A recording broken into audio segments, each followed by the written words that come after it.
Oh, come on. Initials at least. No, Give us initials of the no, guy. I'm not. CR. But they had a Babe Ruth? Babe Ruth? No, they had a the guy that I'm going to talk about. You don't know the other guy. You may. Anyway, they had a bowling tournament in Vegas, and they were going to drive. So I said, "Can I drive with you guys to the tournament?"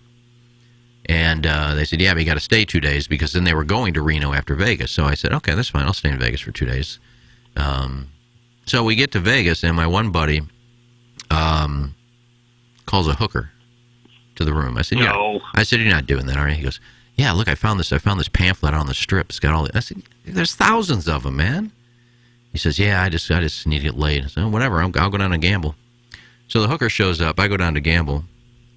I said, "How much time do you need?" I said, "How many hours did you buy?" He goes, "Just an hour." I said, "Okay." So I go down and gamble for a little bit, come back up, and he's on the bed weeping. I said, "Was it that good?" I love her, man. I said, "Was it that good?" No. He goes, "She rolled me." She robbed him. He went to the bathroom. He came out, and his wallet and everything was gone. I said, "Dude, are you stupid?" Hard to believe. Oh, so that kind of hard to believe. That kind of turned the trip. We had to wait till his parents wired him some more money, and so anyway, got to Vegas. That's a cautionary tale. If you ever go to Reno, you wait for them to assign you a girlfriend. Then it's safer. Yeah, well, right? this was in Vegas, and he got rolled in Vegas. He's calling the cops, and they're laughing at him. "Yeah, I just had a prostitute, and she stole. What do I do?" "Good luck, buddy." What are we going to do? That's why they steal. Yeah, what are we going to do? After him. He says, "Well, I got the number here." He goes, "Yeah, that's not a number we're going to be able to track and find people, buddy. So you're out." So he had to wait for more money to get wired, and so anyway, that's how the trip started. My roommate getting rolled by a hooker. That's probably why the hookers steal so much is either the victims won't call it in, or the police laugh when they do call it in. So yeah, they're not going to if they get caught. can get out. What are they going to do? Say I wasn't at the room? You got proof I was in the room? Yeah, that's her. Okay, yeah, okay.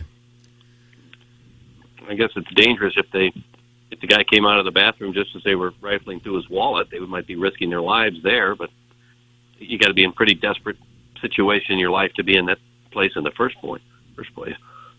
Someone should clip this segment off because we're accused all the time of providing no redeeming value.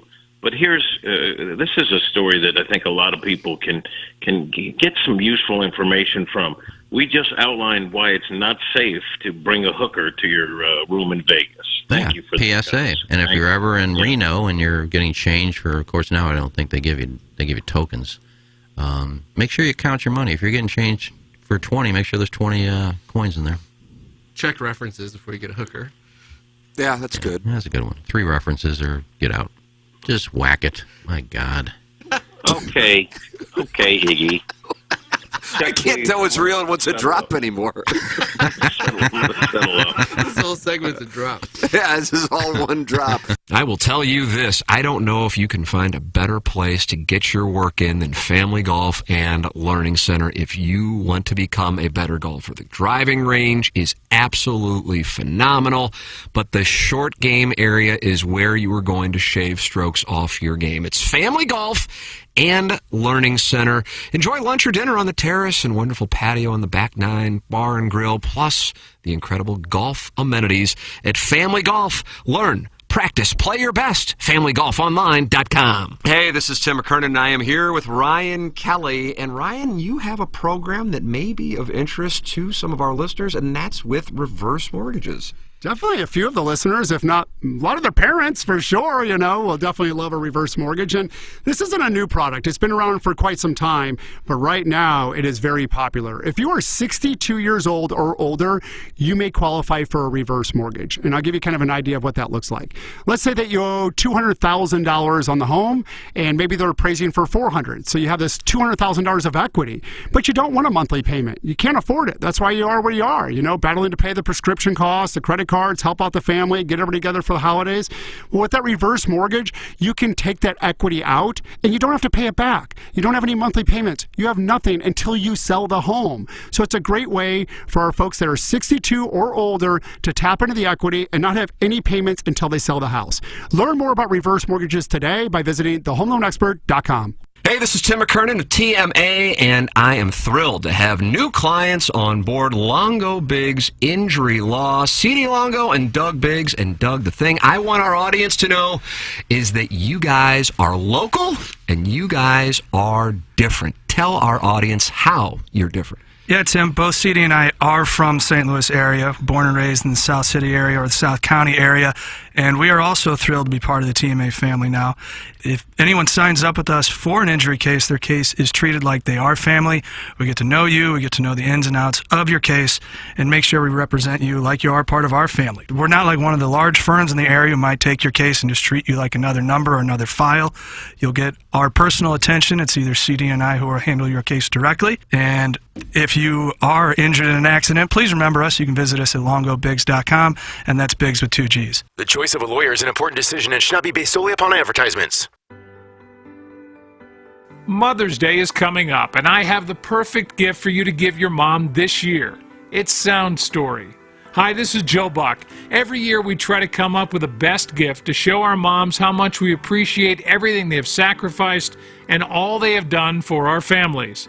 With Sound Story, you can give a gift that Mom will love and the whole family will love as well. Sound Story is an hour-long interview hosted by your choice of Tim McKernan, Doug Vaughn, or Jackson Burkett at the Hubbard Studios in Creve Coeur, and it couldn't be easier to purchase. Just go to mysoundstory.com, click on gift certificates, and present your mom with a gift on Mother's Day that she will treasure. And right now, all you have to do is enter promo code TMA to save 15% on your Mother's Day Sound Story gift card.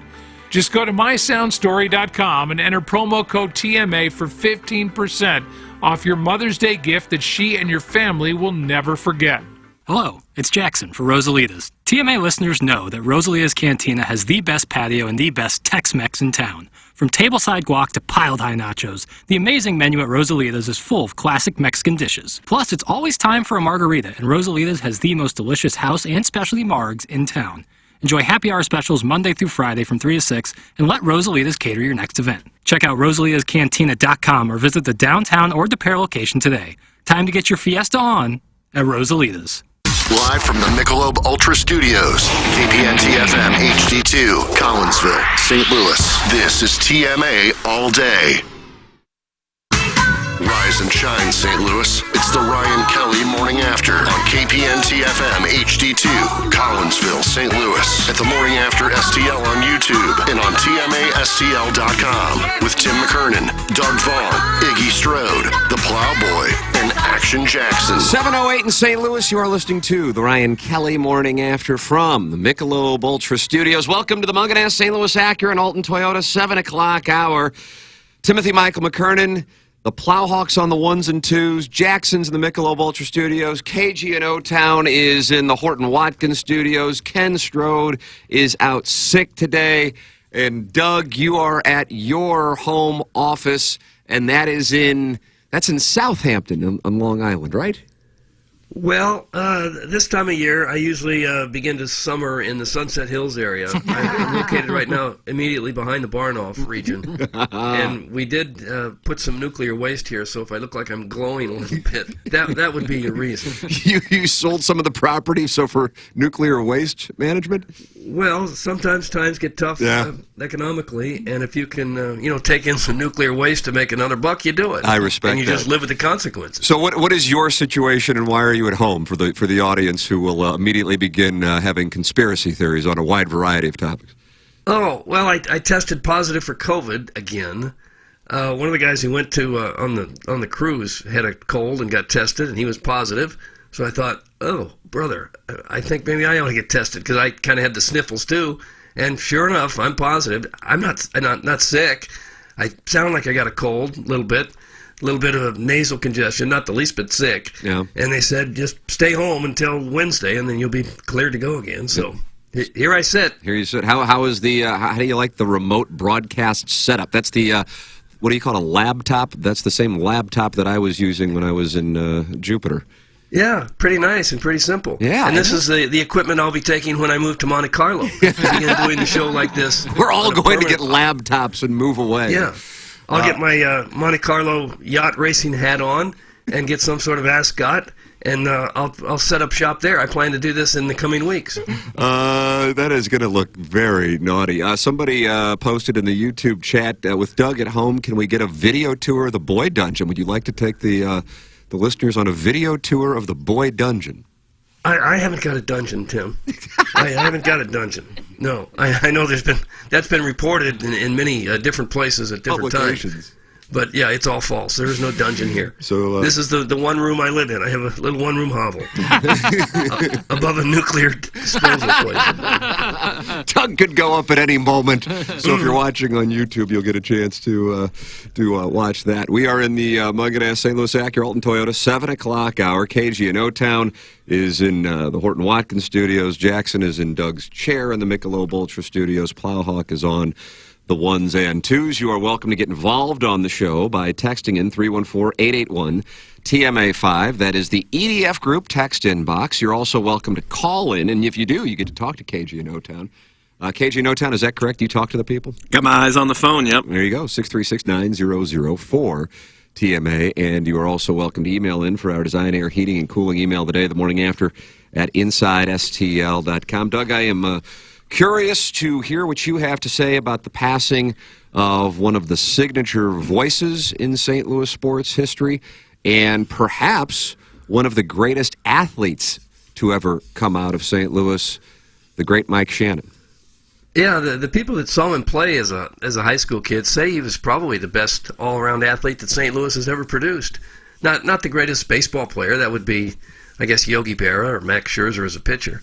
But he was the high school baseball and football player of the year in the state of Missouri, both in the same year, and no one's ever done that before or since. And you hear the stories about how he could have been a top-flight NFL quarterback had he pursued that. His coach at Mizzou, Frank Broyles, said that he would have been a Heisman Trophy candidate had he continued to play football at Mizzou. But Shannon said at the time the NFL just didn't pay much. So he signed that bonus deal with the Cardinals because baseball paid so much better and a chance to play for the Cardinals. So we never really saw him play college football at the varsity level anyway.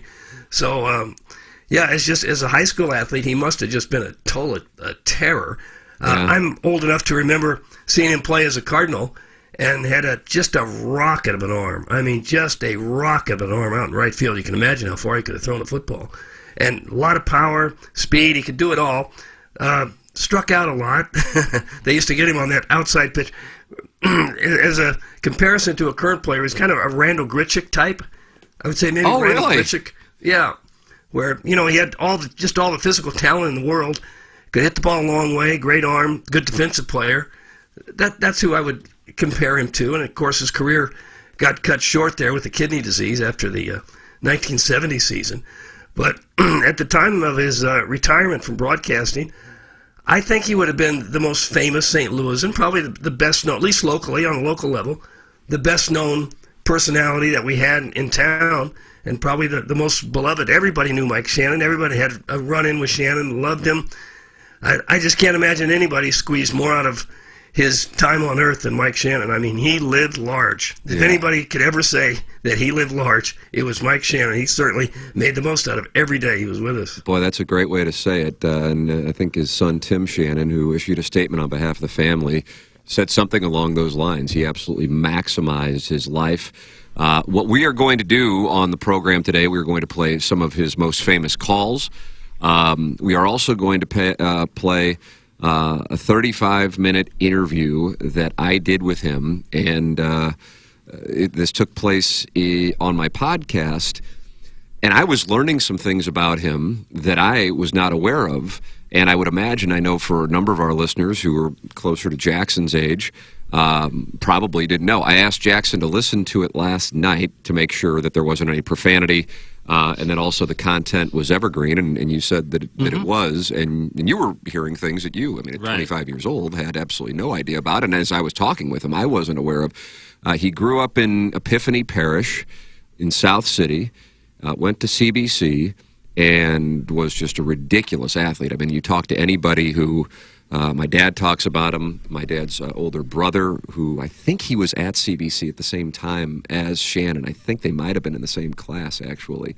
they talk about him like, people who, are in my age range talk about Michael Jordan with regards to his athleticism, not necessarily his basketball. You made reference, Doug, to Frank Broyles, who became famous as the Arkansas head coach, but he did have 1 year in Columbia with Missouri, and what he said about Shannon would have been the Heisman Trophy winner.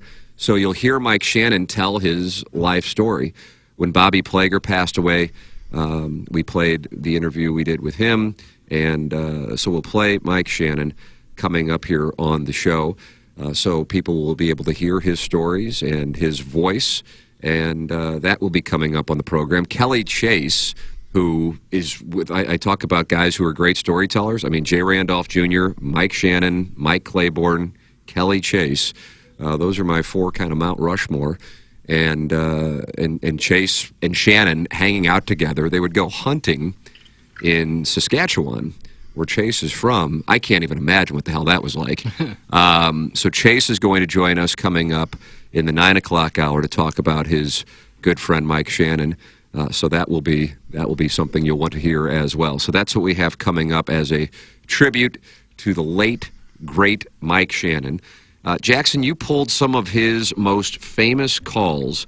There was one that we were texting about last night that we said was the absolute greatest, and it probably is one that would fly under the radar if you were producing at ESPN, perhaps, because, and I'm not talking about 101, I'm talking about if you're in Bristol, Connecticut, because it wasn't really a big game, but it was just textbook Shannon. It featured everything, including Big Boy a couple times. It's Mike Shannon, 4th of July, 2003, Albert Pujols, Kerry Wood. Here's the next by Wood, and it's up and in and back to the screen, and Albert Pujols is knocked down. He doesn't even look at the mound. He darn near injured himself as he had to avoid that pitch. He takes his helmet off, walks back into the batter's box, sets himself, and I would not love to see number 25 off of Albert's bat go into the street. The pitch. Swing and hello, 4th of July. Take a ride on that knockdown pitch, big boy. Kerry Wood knocked him down, and now Albert looks at him as he goes around first. He gives him a glare. Say, take a little whiff of that, big boy. And now Kerry Wood takes a look at Albert as he touches them all. Give it to him, big boy. Give it to him. That's how you play baseball. That's when you're a professional like Albert is. You don't glare out there. You don't throw your bat. You don't charge the mound. You just take the next pitch and you hit it into the seats. Incredible. So good. That is so good. Yeah. Not terribly polished, but full of personality, and the kind of thing that every fan listening could relate to everything that he was saying. Yeah, that sums it up perfectly. His call of Albert Pujols facing Brad Lidge was also outstanding. We take you to October 2005 with Big Irish on the call in Houston. Bert deep out in left center. Tavares pulled over into a right center. Lane pacing in his right field position. Albert digs back in. Open stance, deep in the box. Bends at the knee. Pulls it down on the end. Lidge is ready. With 2 on and 2 out. His 0-1 pitch. It's coming. Swinging a long one. There it is, baby. The Cardinals take the lead as Albert Pujols comes through in the pitch. And the Redbirds lead this baby 5-4. What'd I tell you, folks? David Eckstein, the man. This could be a crushing blow to the Houston club. Albert Pujols, you talk about a most valuable player. How is that? Woo! That thing left the ballpark in a hurry. A 3-run home run, and the Cardinals lead 5-4. So good. I mean, the ball, I think, was over the pitcher's mound when he said that ball is gone. The Cardinals take the lead. That's the thing, man, is you can hear the excitement so much in his voice when calling the Cardinals, and you only get that from someone who's lived in St. Louis their entire life, played for the organization. You can tell has such a deep connection to both the organization and the city. Like, he's a real one-of-a-kind type broadcaster. Yeah, it was sincere. It was organic. Right. It was not contrived. It wasn't, Gus Johnson stuff. It was, yeah. And that was I think the reason why he was able to do it the way he did it is because, I don't want to say he didn't care. There's a difference. It's kind of you would say maybe Charles Barkley doesn't care, but in St. Louis, Shannon was, I don't want to cancel, I know is the hot button word of really like the last 5 years, but Mike Shannon was invincible. Yeah. Like, who was going to tell Mike Shannon that he couldn't do something? Right. I mean, hell, while he worked for the Cardinals, he, sued Bill DeWitt over land downtown with Shannon's restaurant in Ballpark Village. And then in his final weekend, as a how do you do, insinuated, whether it was intentional or not, that he was selling the team, and people started debating it as if it was real news. I still don't know what the hell that was about.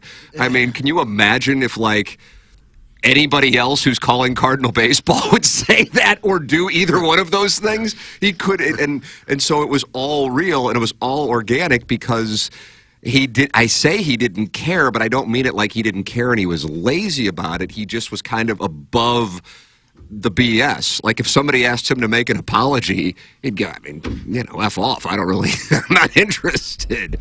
So he was able to call games, and if, a national media critic were to critique the way he broadcast, he would just be like, I don't really give a damn. Who's this, MFer? That was Shannon, and that's why he was able to call the games the way that he did. He was around so long and such a big part of the team that even as a broadcaster, you felt he was just as important as the players. Jack Buck had that thing, too, where when you thought of the Cardinals, you thought of Mike Shannon and Jack Buck just as much as you do the players. Yeah. Because they're there a whole lot longer than the players. You get to know them better than the players. And it's like they were not really journalists.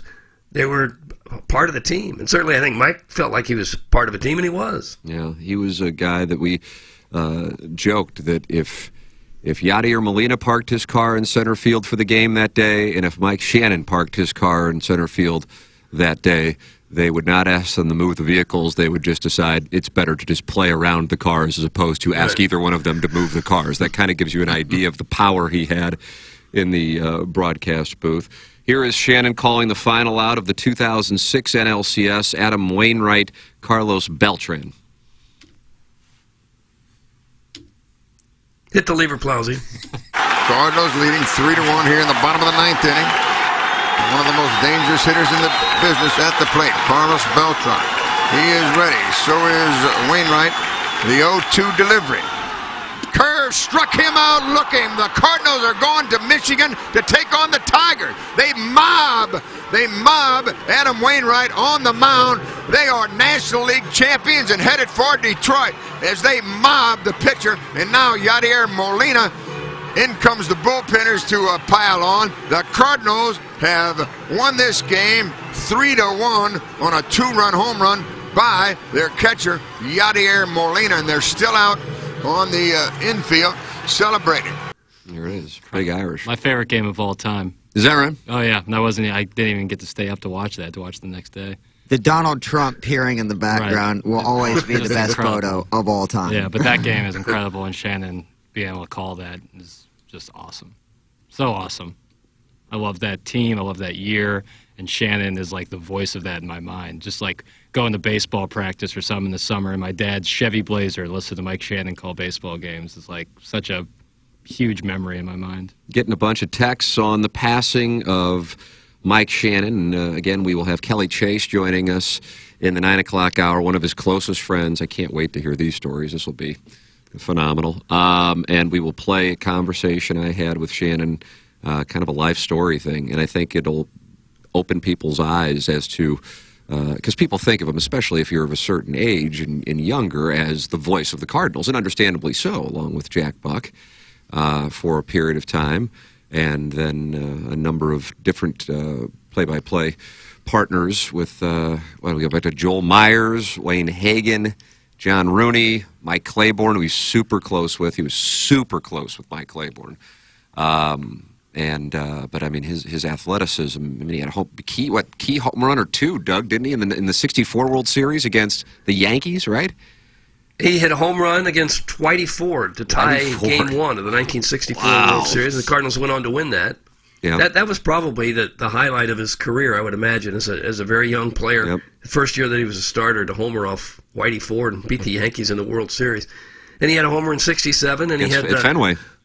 Yeah, and he had the lone home run in Game 7 of the Detroit Tiger World Series. Oh, is that right? I didn't know that. Really? Yeah. He was the only run they scored, I think, that game. Wow. Yeah. How about that? Yeah. Not only a great player and broadcaster, but apparently just a legend on the party circuit, too. You hear stories of people that travel with the Cardinals about how the game would end late and the day was just starting for Mike. He'd go out, knew everybody in every town, party till the wee hours, get up at 6 in the morning, play golf, come back and do the game and repeat the next day. Never seemed to tire. I think that was one of the things with the Moon Man thing, is that he didn't really need to sleep. Somehow, there are a handful of people, I don't know if anybody's ever met them, or anybody in your life you've come across, who don't really need to sleep. As strange as that sounds, if you, of course, need sleep, which would be 99.9% of humanity, Shannon somehow was able to function without sleep, or with a minimal amount of it. And so in Joe Buck's book, for example, if people have read that, you may recall him talking about, you go out on the road and you are not only going to play golf in the morning, you are going to play these world-class courses, because Shannon somehow knew everybody, and the next thing you know, you're out on, take your pick of whatever market you're in, their best golf course. And that was just the way that it absolutely was, you know. He ran things. Somehow he ran things, but he absolutely did. Let's see what we got. I sat around so sad yesterday and shed a lot of tears. I was lucky enough to be very good friends with Jack Buck. Wow. And got to know Mike through him. I spent a ton of time in the booth, and the memories and stories I have will last a lifetime. No one like him, no one better, and no one kinder. Pure definition of icon. Deepest condolences to the great Shannon family. That's from Flocky the Smurf. Flocky the Smurf, close friend of the Buck family. Who would have guessed, Doug? No, I didn't think so. I remember Cat telling the story in spring training, where he said Mike Shannon would walk into the spring training clubhouse the first day and excuse me, and stroll around the clubhouse and say, all right, I'm going to need 15 baseballs, I'm going to need 3 sweatshirts, 2 T-shirts, 15 hats. and the equipment guys would scramble and go, here you are. Yeah, absolutely. Here, whatever you need. His first arrival at the spring training at the complex would feature, he would park in the owner's spot. I mean, that goes without saying. Bill DeWitt's, down the parking lane, and there's Shannon and Molina right up there, co-chairman of the club. And he would walk in, and it would feature like a session of this referee. Hey, big boy, how you doing? And then this referee. And that was just the way that it was. Just nonstop. It was pure entertainment. It was what you heard on the radio, FCC approved, and then what you heard off the radio were the same guy. And I think that is why people really, felt close to him. And because he's a lifelong St. Louis and great athlete, for those who are old enough, they could remember him as a great ball player, and then to transition into Jack Buck's, his partner, his co-host for, God, I guess they worked together, Doug, for 30 years, and then he had another 20 years after Jack Buck passed away. Yeah. That's about the I believe Shannon joined the booth in 71, I think. Yep, that's right. And Jack Buck passed away in 02? Yeah, Jack's last season was 2001. Yep. Yeah. So he went 50 years. 50 years. Oh my 50 God. years. Incredible. 50 years. And then the previous decade before that, he was a Cardinal player. Right. So 60 years with the organization. It's unbelievable. Yep. I guess only Red Shanning's maybe with the team longer, maybe. Certainly not in as active a role as Mike Shannon, but right. Yeah, probably not those two, I'm sure, have the record. Yeah. I always enjoyed how he set the scene of what was going on in the field for the listener. The vivid descriptions of Kerry Wood staring down Albert, and then Albert staring down Kerry Wood after the home run really makes the person listening feel like they're there next to him in the job watching the game. That is Nathan from the east side of Alton. When I interned, And to work the phrase "big boy" in there like twice, 3 times during one two call. big That's the boys. best. When I interned at KMOX 12 years ago, they had just digitized their old audio, so Ben Boyd had me load a ton of old Live at Shannon's interviews. I had to listen to each one. Some of the best stories I've ever heard in those old interviews. Mike's laugh was the best. That's Alan Dadeville. And that's when I was texting with Claiborne yesterday. I mean, certainly his calls and all of that and working with Jack Buck were, signature St. Louis for 50 years. But Live at Shannon's, holy crap. Yeah. I don't know if you could do Live at Shannon's in 2023. And again, like I said, he was kind of the Charles Barkley of St. Louis. The rules didn't apply. But everybody's getting boozed up. And they're sitting there, and they're just, it's just a bunch of, guys having cocktails late at night, live on KMOX, too. On KMOX. This isn't like HD2. Right. And just sitting there telling stories, and God only knows what I'm sure whoever was working the dump button back at the studio at KMOX was working, on point. Yeah. But that show, holy crap! When there would be a rain delay, when they would go to Live at Shannon's and play old Live at Shannon's clips, I remember texting with Claiborne one time, 3 or 4 years ago, going, oh my God, I want the rain delay to last longer because I'm listening to this crap, and it's unbelievable that it's on the radio. It's like taking you back to the Rat Pack with the chairman of the board and Dean Martin. It's just a bunch of baseball guys sitting around drinking and BSing, and there just happen to be microphones there. That was what Live at Shannon's was. Yeah, there was a great bit about Live at Shannon's in your interview with him that I found to just be Oh, is awesome. that right? Yeah. See, I haven't heard this interview since I did it. So I don't want to step on it or anything, but there is a mention of a very famous baseball manager who told Mike how much he loved listening to Live at Shannon's, like an all-time baseball manager. Oh, wow. Who would listen to it on his drive home because he loved it so much. Who do you think that was, Plowhawk? Ali Marmol? Yeah, definitely Ollie. Matheny? I don't know about that. Casey Stengel? We'll find out. We'll play that for you coming up at 8 o'clock. So Mike Shannon, 35-minute really life story interview will come your way at 8 o'clock. Kelly Chase coming up at 9, probably 9:15, 9:30 range. He is traveling. He is outside the country. And he will join us to tell us his Mike Shannon story. So that's what we have coming up for you in a tribute to the late, great Mike Shannon. You are welcome to text into the program, the EDF Group text inbox, 314-881-TMA5, 314-881-TMA5. The EDF Group, formerly known as Engineered Designed Facilities, the text inbox sponsor here on TMA, and they are now known as the EDF Group, and you are welcome to support the sponsors. They are moving forward, the most experienced data center and critical facility service provider in the St. Louis market. Check out the newly revamped website, theedfgroup.com, and take a look at each of the 3 divisions they have to offer. EDF Group is your one throat to choke for all your critical facilities, data center, commercial fire alarm, and electrical and IT infrastructure needs. To contact the EDF Group, email fire@theedfgroup.com. Experience the EDF Group difference and learn more at the edfgroup.com. That is Engineered Design Facility, sponsor of the text inbox, and now known as the EDF Group here on TMA. Design Air is the sponsor of our email of the day. They are online at designairservice.com. Seth Goldcamp, how about this? There's a friend of mine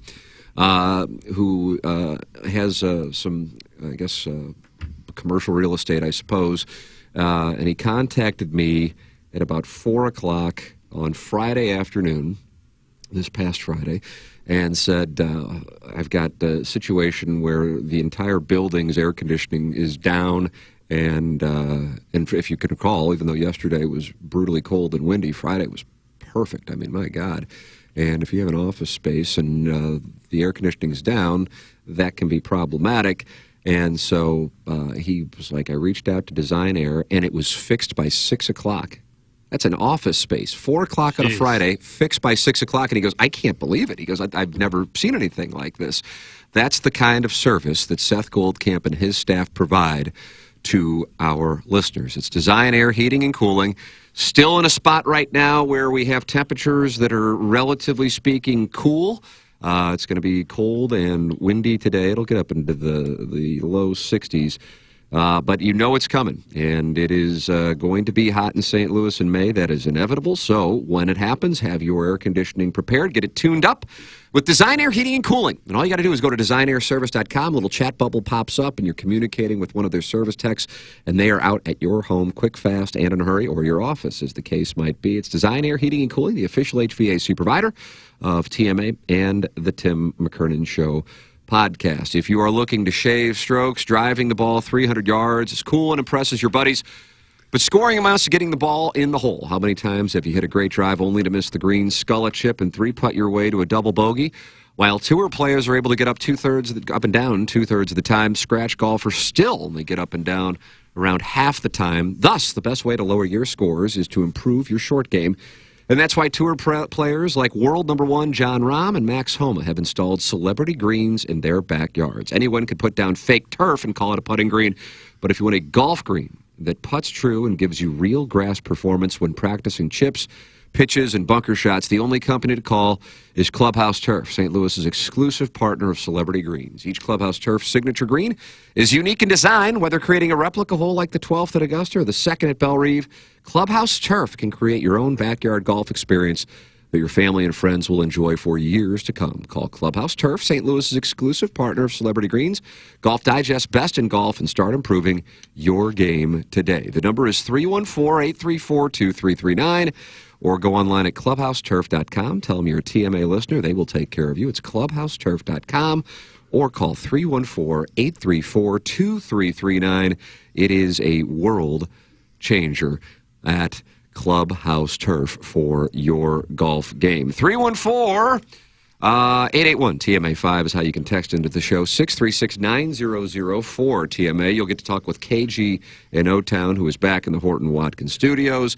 Jackson is sitting in Doug's chair because Doug is at home with COVID. He is doing the show, and he's got the same laptop that I was using while in Jupiter. So if I'm correct, if memory serves, Doug, all you do is you click a link, and the next thing you know is you're up on the YouTube channel with crystal clear audio. Am I correct? Is that how your setup is?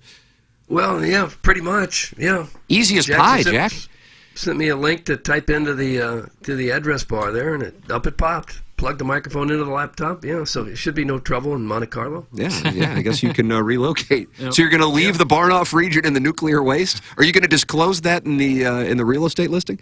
I will not. I will not disclose that. No. It's like leaving some flowers. It's just a nice little gift that they'll discover. They'll discover at some point. It takes a while for the effects of the radiation to get you, so they may not be able to pinpoint it to me. If 5 or 6 years down the road, if the whole neighborhood suddenly gets leukemia, they won't necessarily know it's me. The third eye. Yeah. Oh, my goodness. KG in O-Town, do you have any Mike Shannon memories? We were talking about it yesterday following the Michelob Ultra Fan Page Club Championship. Well, Jackson kind of mentioned it, but I grew up playing a lot of baseball in the early 90s, and your game would wrap up and get in the car and head home, and I just remember tons of drives home listening to Cardinal baseball with Jack Buck and Mike Shannon with my dad, so a lot of those Mike Shannon memories just remind me of my dad, and, baseball was the bond that brought us close together, and it's a tough one, no doubt.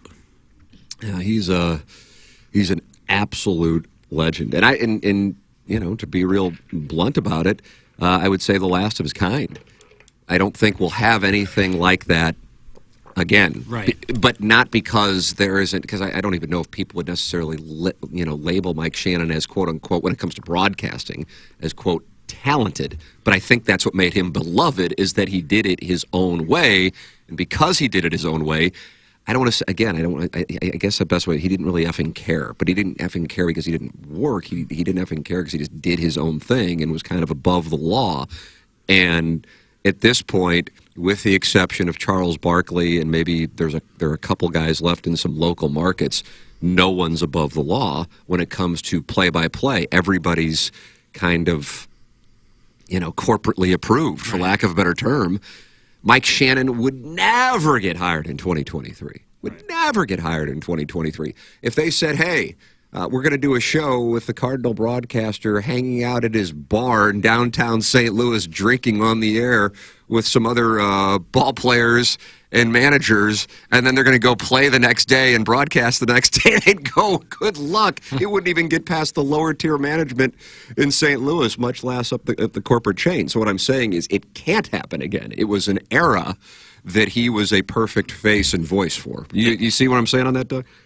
Yeah, I think maybe the only guy like that still around might be Bob Uecker in Milwaukee. Yeah, That's what I was thinking. Yeah. I can't think of anyone else, the former player who's been broadcasting one team for 40 or 50 years and is just beloved and, a little outside the lines at times. I guess Uecker would be it. Uecker and Shannon, were the last. Hey, Doug, instead of typing, try copying and pasting. And speaking of pasting, I'll paste Gabe's cheeks together with my protein after a huge finish. That's enough. I couldn't copy and paste it because I had the link on my phone, and I can't copy off my phone and put it onto the laptop. You typed that link in? I started to, but then it came up where in the history where someone had typed it in before. Gotcha. But otherwise, you'd have to, right? Well, you could pull your email up on your computer. But this is on this laptop. This is not my computer. Right. We have a technical situation here, and at Plowhawk, it's a technology discussion. I know you believe in charity, and you also believe in technology. Yeah, Doug, can't help you there with that. But I do like when people complain, because I complain about doing something that makes it look at the technology we have, Doug. All you had to do was click a link, and yet you're still wanting to. You're not complaining fully, but it felt like you were leaning into a complaint. I didn't complain at all. I said I was going to have to type in the link, and someone complained that I should have just copy and pasted it. And I said, you can't copy. The only place I had the link was on my phone. I can't copy on my phone and then paste it on a laptop. And that's the recovering alcoholic, and I know you have a great deal of respect for his text, so that probably catches you off guard. I do not. No. But Doug, how you remedy any of that situation is you copy it on your phone, email it. You open up an email, paste the link to an email from your phone. So on your desktop computer, you can open up that email from your phone with the link you pasted, and then you can click on it that way as well. But I'm not using my desktop computer. Oh. I'm using the station's laptop. Well, I don't have my email on the laptop. station's laptop. Can you say lab? Yeah. It's laptop. Laptop. Thank sorry. you. Yeah, it's the Google Chromebook. Well, they're not happy with us talking about Mike Shannon and the EDF text info. Jeez. Any chance we can get that fan page talk and more suggestion talk? It's like you guys. Oh, any chance you can get less fan page golf talk? We haven't talked about it. Literally zero words have been spoken about. I mean, I'm reading it literally. Oh, maybe I'm misreading. Any chance we can get less fan page golf talk and more succession talk? It's like you guys are trying to talk about stuff that 99% of your audience doesn't care about. P.S. Is Plowsy officially allergic to drops or ... Jeez. That's from the 314. He is unnamed. I got a couple layers to this. One, the reason why you're never going to hear drop. This guy right here. These are the guys. So that you won't be playing drops because I of will. It's out of spite. Like, I love how he's like begging for it, and he's so condescending and so, I guess he's allergic to drops. And two, like, he wants to hear about succession. Like, he's lumping himself in as if 99% of the community here listening to the show want to talk about a show. Well, I mean, the other element is, show. unfortunately, or however you perceive it, most people, not most, a lot of people don't get a chance to watch it that night. And if we were on here talking about it on live radio. Now, if you do a podcast if you listen to a podcast where they say, hey, we're going to talk about succession, right, it'd be very difficult to get upset about getting spoiled. But on the live radio show, and then as far as the Fan Page Club Championship, Doug, you wanted to talk about it. We're not getting to it until 7:44, but here it is. Some news and notes from the Michelob Ultra Fan Page Club Championship number 1. Iggy, who is out today ill, had to WD. He had to WD. He is dealing with shoulder tendonitis. And I know people are going because they already have been texting in. Oh, no. But he went and saw a doctor on Friday, and he is dealing with shoulder tendonitis. And so he was going to withdraw on Friday, and I said, well, just see how it feels. And so he waited until Saturday and then WD'd.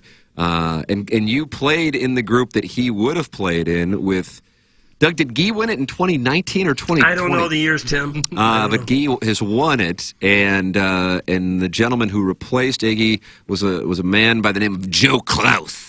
Great guy. Yep. Super nice guy. Yeah, so the group went great. I like playing with people that are drama-free. You know there's not going to be a problem. Sure. An extra ball falling out of the pocket. Complaining well. about a lie, whatever. Like, it was fantastic. So, yeah, I missed Iggy. Wanted to see him there. But we still had a great day. In terms of our pace of play, I thought we didn't get jammed up at all. I don't believe so. Yeah, I think you guys were in front of us, or we had... No, we were a couple groups in front of you. Okay. Yeah, I thought the whole day was windy, certainly. I mean, the hawk was beyond up. Never seen anything like it. I've never played in anything like it. Jakey, Big Mistakey, Jake Corrigan was Jackson's opponent, who Jackson defeated. And Andy Hanselman was my opponent, and I was fortunate enough to win that. And Carlos Spicy Wiener walked with me, and Joe Roderick, Doug, was out on the golf course as Andy Hanselman's caddy. He thought there was going to be free food? He was out there for the fun and games. And the wind was, I mean, it's always windy at Gateway, even if it's not windy in the metropolitan area.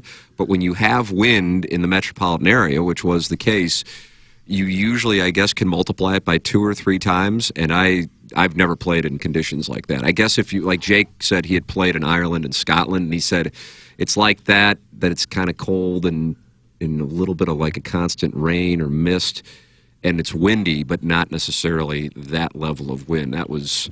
I mean, to give some kind of context to it, on number 11, I had 148 yards in, I believe, and I hit my hybrid 220. But that's my normal number for my hybrid, and I was like, I think that's the right club, because I don't think that there's any way the back of the green was like 168. The pin was up front. And I'm like, there's no way that this thing into this wind, and I hit it pure, and it went up like a balloon and then dropped down about 10 yards short of the green. Unbelievable. And so, I mean, I guess that means I hit the thing 138. So it was that kind of, so, you know, Sean Barnes, the head professional at Gateway, said everything went quite smoothly.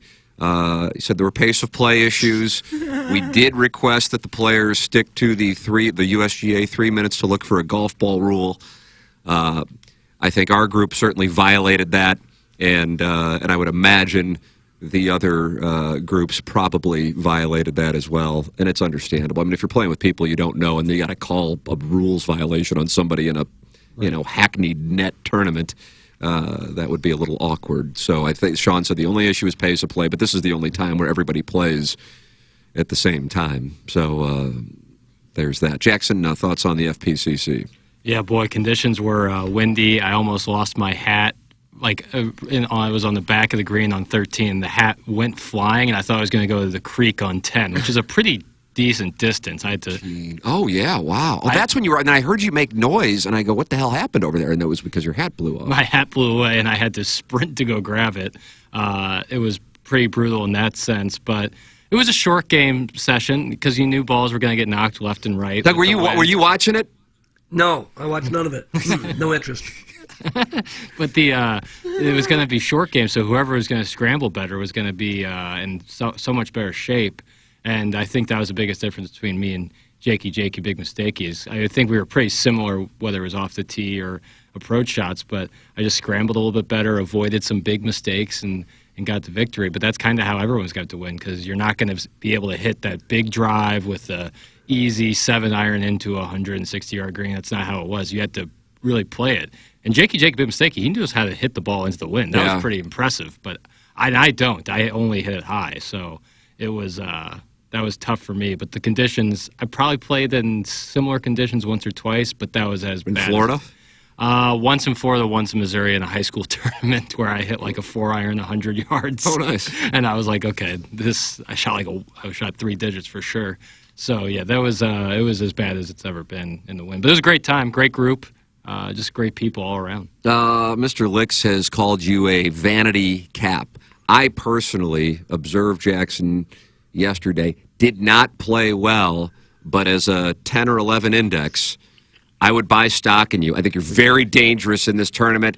And what did you shoot yesterday to send a message to Mr. Licks? Because Mr. Licks is convinced you're a vanity cap. I think I shot 8. The number I believe was 88. 88, Doug. Which is not obviously a great score, but given the conditions, it's kind of like 88 was basically like a 75 in normal conditions. I would shave about 13 strokes off of it. It was brutal, but yeah. So like bogeys were pars for me yesterday. I said if I could make bogeys, I gave him one pop on 3, on number 3, and I ended up winning that hole, which was huge.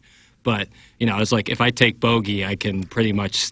I think I can win most holes taking bogey, and I did. Who is your next opponent? I take on whoever the winner of PGA Pro Dan and Tim Rendelman is. So whoever won that match, if you PGA Pro Dan, a scratch player, could be up next for you. Yeah, that could be a big problem. Fan page said Rendelman took that one down. Ooh. The fan page is reporting Tim Rendelman defeated PGA Pro Dan? The fan page has reporters now.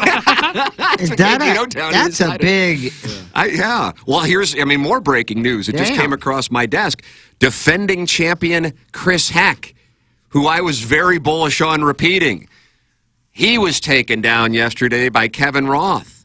He was taken down yesterday. Unbelievable. Wow. Unbelievable. So Chris Heck we still do not have a defending champion in the Michelob Ultra Fan Page Club Championship. I saw Chris Heck following his round. He was playing behind us with KG and O-Town, and he said that Kevin Roth was a hell of a player. I think Kevin was a 6 index, and Chris Heck's a 2.7, I think, if memory serves. KG and O-Town, you were part of the pairing. Your observations? Yeah, tough beat to see the defending champ go down, but Kevin Roth was hitting some putts, and we're going to have a new champ. Did Chris Heck struggle in the conditions? I mean, I thought going in that the wind could lead to a lot of the lower numbers losing. Well, as you know, he's got a real piercing ball flight. Doug, have you seen his ball flight? For heaven's sakes, no, I haven't. But a little left and right, little trouble off the tee. I was so locked in on my own game, I had trouble paying attention to his, but props to Kevin Roth. Did you win your match, KG? I did. I found a way to get my first ever Fan Page Club Championship victory. Yeah, you'd been carrying that scarlet letter around that you were a guy who couldn't get out of the first round. Can't get it done. But here you are, first time ever getting out of the first round, and I imagine you slept very well last night. No, rough night's sleep because I'm already looking ahead to the next match. Wow. Job's not done. Yeah. God. Mama mentality. How much did you guys tip the stone-faced gal who was out there demanding money? I could have sworn, I don't know which hole we were on. I guess they were on 3 and we were on 13. And we were walking up, me and Carlos Spiceweiner, and I said, I think somebody's got their wife or something carrying their bag. It was like Nick Faldo and Fanny out there. So I don't know who that was, but I could have sworn I looked over and somebody had their wife carrying their bag. Doug, isn't that heartwarming? So bitter. Isn't that heartwarming, though, to have weather day. Your wife out there at the Fan Page Club Championship? God. How could you do that? How could you say, no, honey, I'm not carrying the bag. This is on you. What kind of a man is he? You can be a man! That's what I thought of immediately. Plowhawk, unfortunately, you were not able to get past Cisco. The Hawk, you don't have a whole lot of insulation to protect yourself from the cold in the Hawk. I was worried about you. No, but everybody was, I can't really blame it. Everybody was dealing with the same weather conditions. Me and Cisco are pretty much the same size and pretty much the same skill level, so... went back and forth. I was up 1 at one point in time, all square. He was 2 up at one point in time. So I don't know if any of us lost it or won it. It was just a good battle, and he scrambled there at the end. I was actually very thankful I didn't have to play the last 2 holes because it was about 40-mile-an-hour wind at that point, and I was my body was ready to go nuzzle into a couch or a bed. So I was very content with the loss. Congrats to Cisco. We actually abided by the 3-minute rule because we all kind of knew each other. And for the most part, we didn't go into, the thick. Like even if you find your ball in there, you don't want to hit out of it. I mean, especially when you get a quote-unquote free drop. I mean, you're still got a penalty stroke, but you don't have to re-tee. Yeah. So we didn't find it tough. I mean, we all had our balls heavily marked. Cisco had the yellow ball. So I think we probably did 2.5 minutes. And, I mean, Guy never went into the crap. I mean, him and his partner were pretty much straight in the entire day. Well, serious charge has just come in from the Holly Hills Hustler. Serious charge. He says there are some sandbaggers on your dais. Doug, you did not participate. That limits us to the 4 people here in the building. Iggy had to withdraw. Plowhawk, you lost. Yeah. So at this point, he's either accusing me of being a sandbagger, Jackson of being a sandbagger, or KG and O-Town. And since he said some sandbaggers, that would indicate at least 2. Yeah. So I'd be curious. I mean, that's a serious charge. Yeah. I get called a vanity cap, and now I'm being called. Well, you don't know. He could be talking about me. Fair. Yeah. He could be talking about KG and O-Town. Call in. Yeah, the number is available, 636-900 for TMA.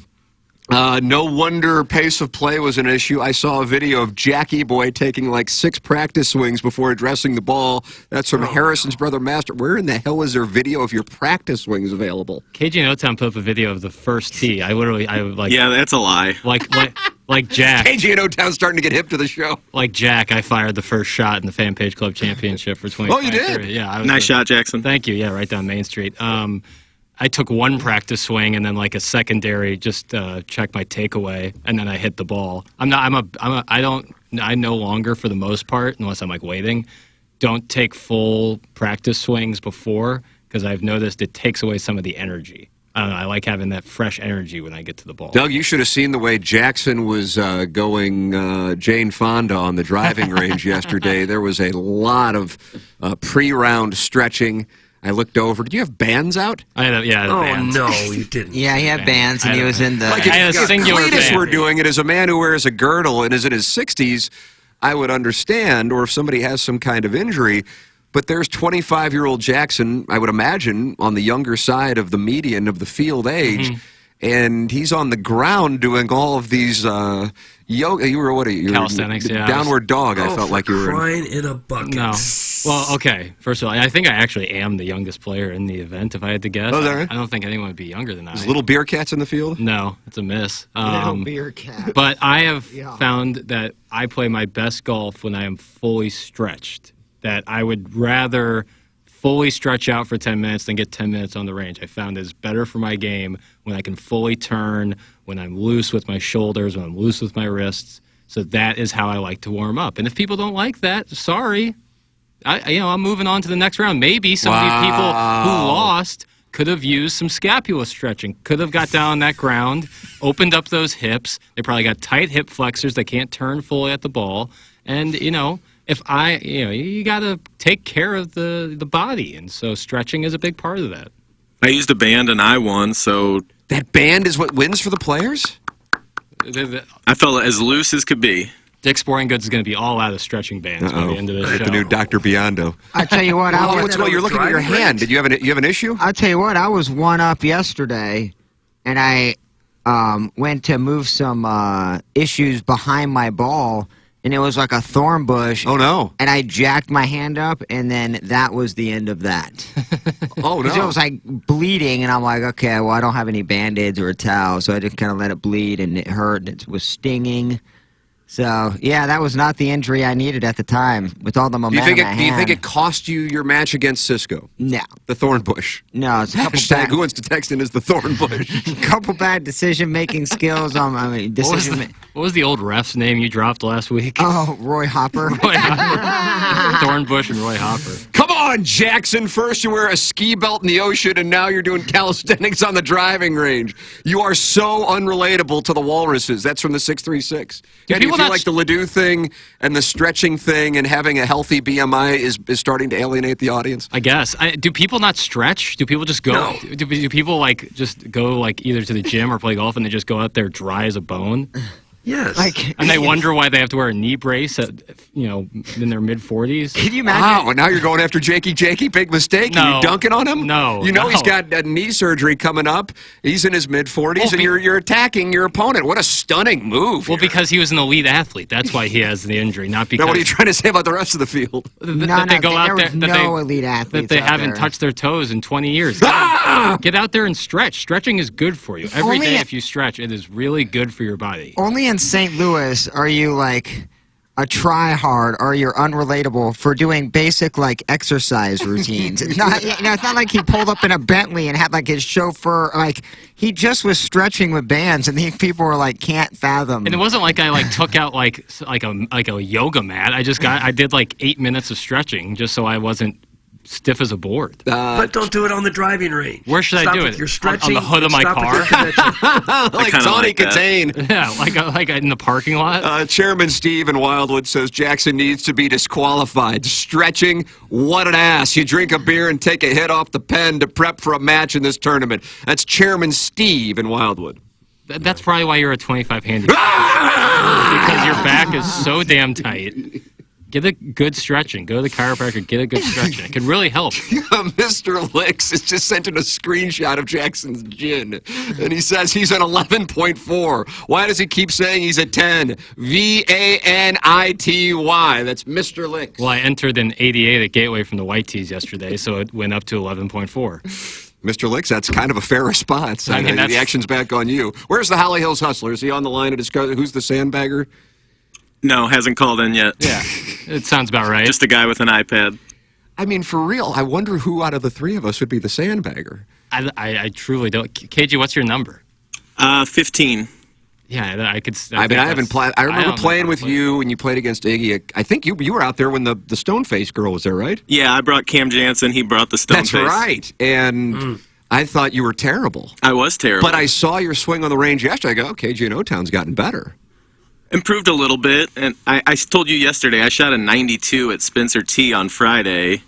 But yeah, the flat blade saved me yesterday, and I was the beneficiary of the pop system. The pop system is the great equalizer, and the Hawk.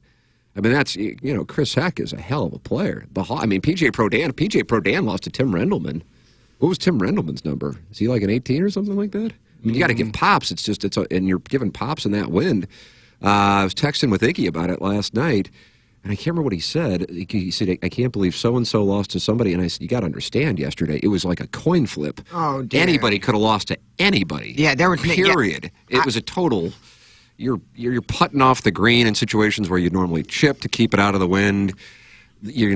I think... I said on the range, I said, Cletus and his son, Guy, have such an advantage because they play in the cold and they play in the wind all the time. And I play in the wind in Florida, and it's not that bad there, but it's comparable. And if you're used to it, you have to do weird things like on an 18 yesterday, I had 180 yards out. If that's a flat no wind situation, I'm hitting 7, maybe 6, depending on the situation. In the pin location, yesterday I was between an 8 and a 9. Because the wind was with us. And then I hit a hybrid into a 148-yard pin.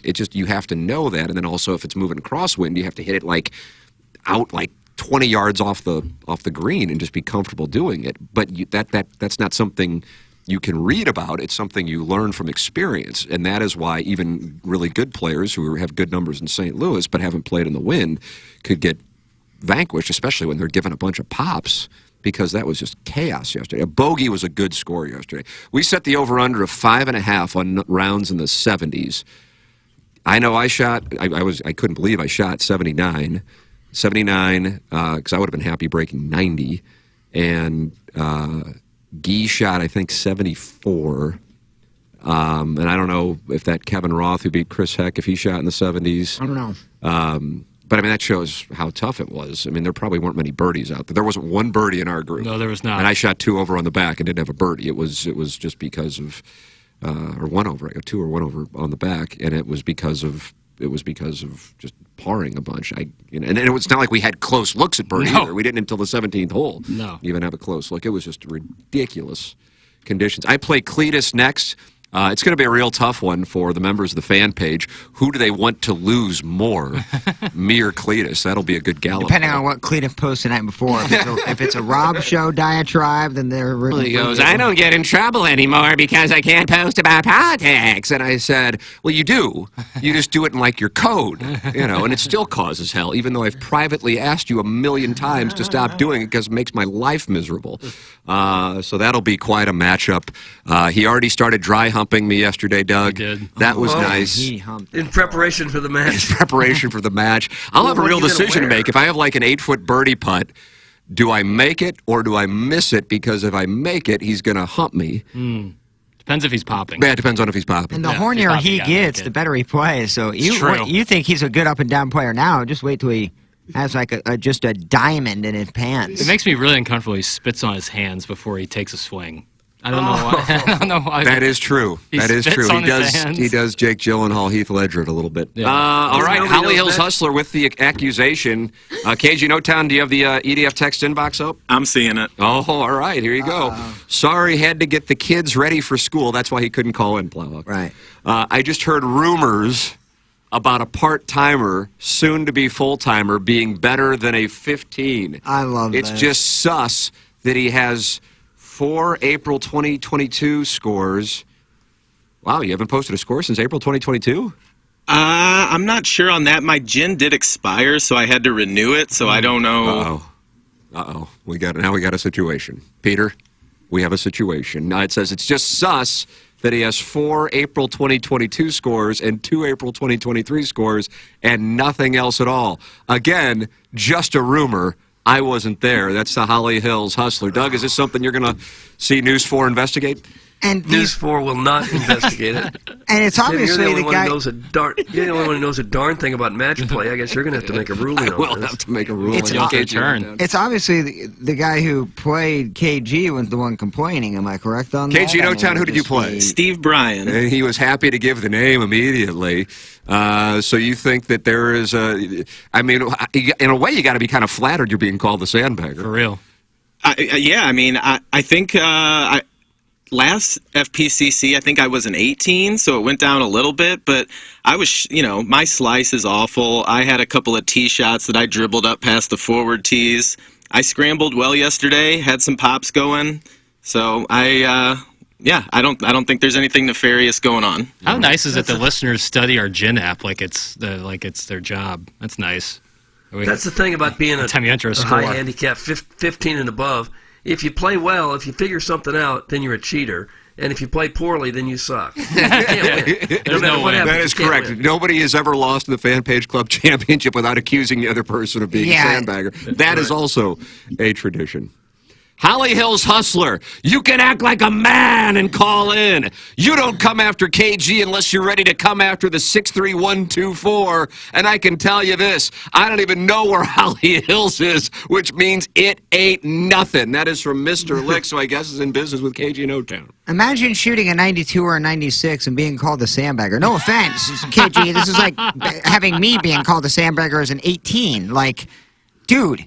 Like you get one good round every 4 or 5 months. Am I correct, Doug? Like you have the opportunity to. I mean, you play a lot. If you play enough, you're gonna. Every dog has his day. And if you shoot a 92, that doesn't mean oh man he's cheating. It's like no, I shot 20 over. So much of it is if you make putts, and KG in O-Town made putts. Andy Hanselman rolled in. I don't even know what it was. I would guess like a 10 or 15 footer on 2. Which got him a 4-3. I was already in with a par, and to his credit, he made the putt, and he rolled in a 10-footer and a bogey on number 3, that monster hole, which is the number 1 handicap there. It was like a par yesterday. Might have even been better than a par. I was already in with a bogey, and he rolled in a, 10 or 15-footer for 6-5, and he won that one. The putter is the great equalizer, and if you're rolling in putts, then... it doesn't matter if you're a low handicap or a high handicap. But if you're a high handicap and you're getting putts and you're getting pops and you're making putts, that's the deal. I don't know. I mean, I haven't played with KG in O-Town, so I don't know, Doug. I don't know. But a lot of it is just the match play system. Because if you're 15, 20 handicap, something like that, it's not out of the question that you could kind of suddenly get in the groove and par 3 or 4 holes in a row. But then if you're playing just regular score type golf, you're going to run into a problem where you have a horrible hole and shoot an 8, or you get distracted by the stone-faced girl, you owe her $20, you get upset by that. You 3-putt a couple holes in a row, you look at your scorecard and you shot 100, but you still had 4 or 5 pars. Yeah. That can happen. And if I play Steve Bryan just straight up, he absolutely smokes me. There's no doubt about that. But how many seeds were you getting, bro? 7. 7 seeds. That's tough, man. And that win, I mean, that's tough for like the guy giving the 7 because, like I said, a par was like a birdie yesterday, and if you're in a situation where you're bogeying and getting a pop, he's gonna have to par just to have the hole. You know what I mean? And that's why I'd be curious what happened with PGA Pro Dan. Will Basler was a 1.3. Oh yeah. I mean, I know you were saying Guy was down. I was down 2 at the Guy was turn. down two down early. It was just, and Chris Heck lost. I mean, it's just like the low handy. I kind of knew that going in, that it was. I thought going in that would be, again, in normal conditions, I think the lower handicap probably is going to win 7 out of 10 times. But with the wind, and if you're not used to playing in the wind, it's going to be absolute nonstop. Hey, stop this. It's not like a 34 handicap ever shot a 78. Sincerely, that's from Mark Milton, except it's actually from TFK, and he's coming after Mark. Did Mark Milton win his match? Does anybody know? I don't know. Haven't heard the results of that one yet. Wow, the fan page is not reporting on that yet? Reports have not come in. Still calculating, and they're looking at the scorecards. Andy in St. Peter said PGA Pro Dan said he's only played a couple of rounds in the last 6 months. That's what he has to say. Guys, nobody cares about the same 12 heavies playing triple bogey golf at Swing Around Fun Town in the unsocialized divorced dad open. Get back to giving audio and tech advice from a show with chronic problems opening the TMA email inbox and going on 14 months of issues readjusting the finicky skeleton, which played last week's shows on a loop all weekend again. And that is more safely guarded than the thermostat at 590 the Hummer. Thanks, that's from Dragon Slayer.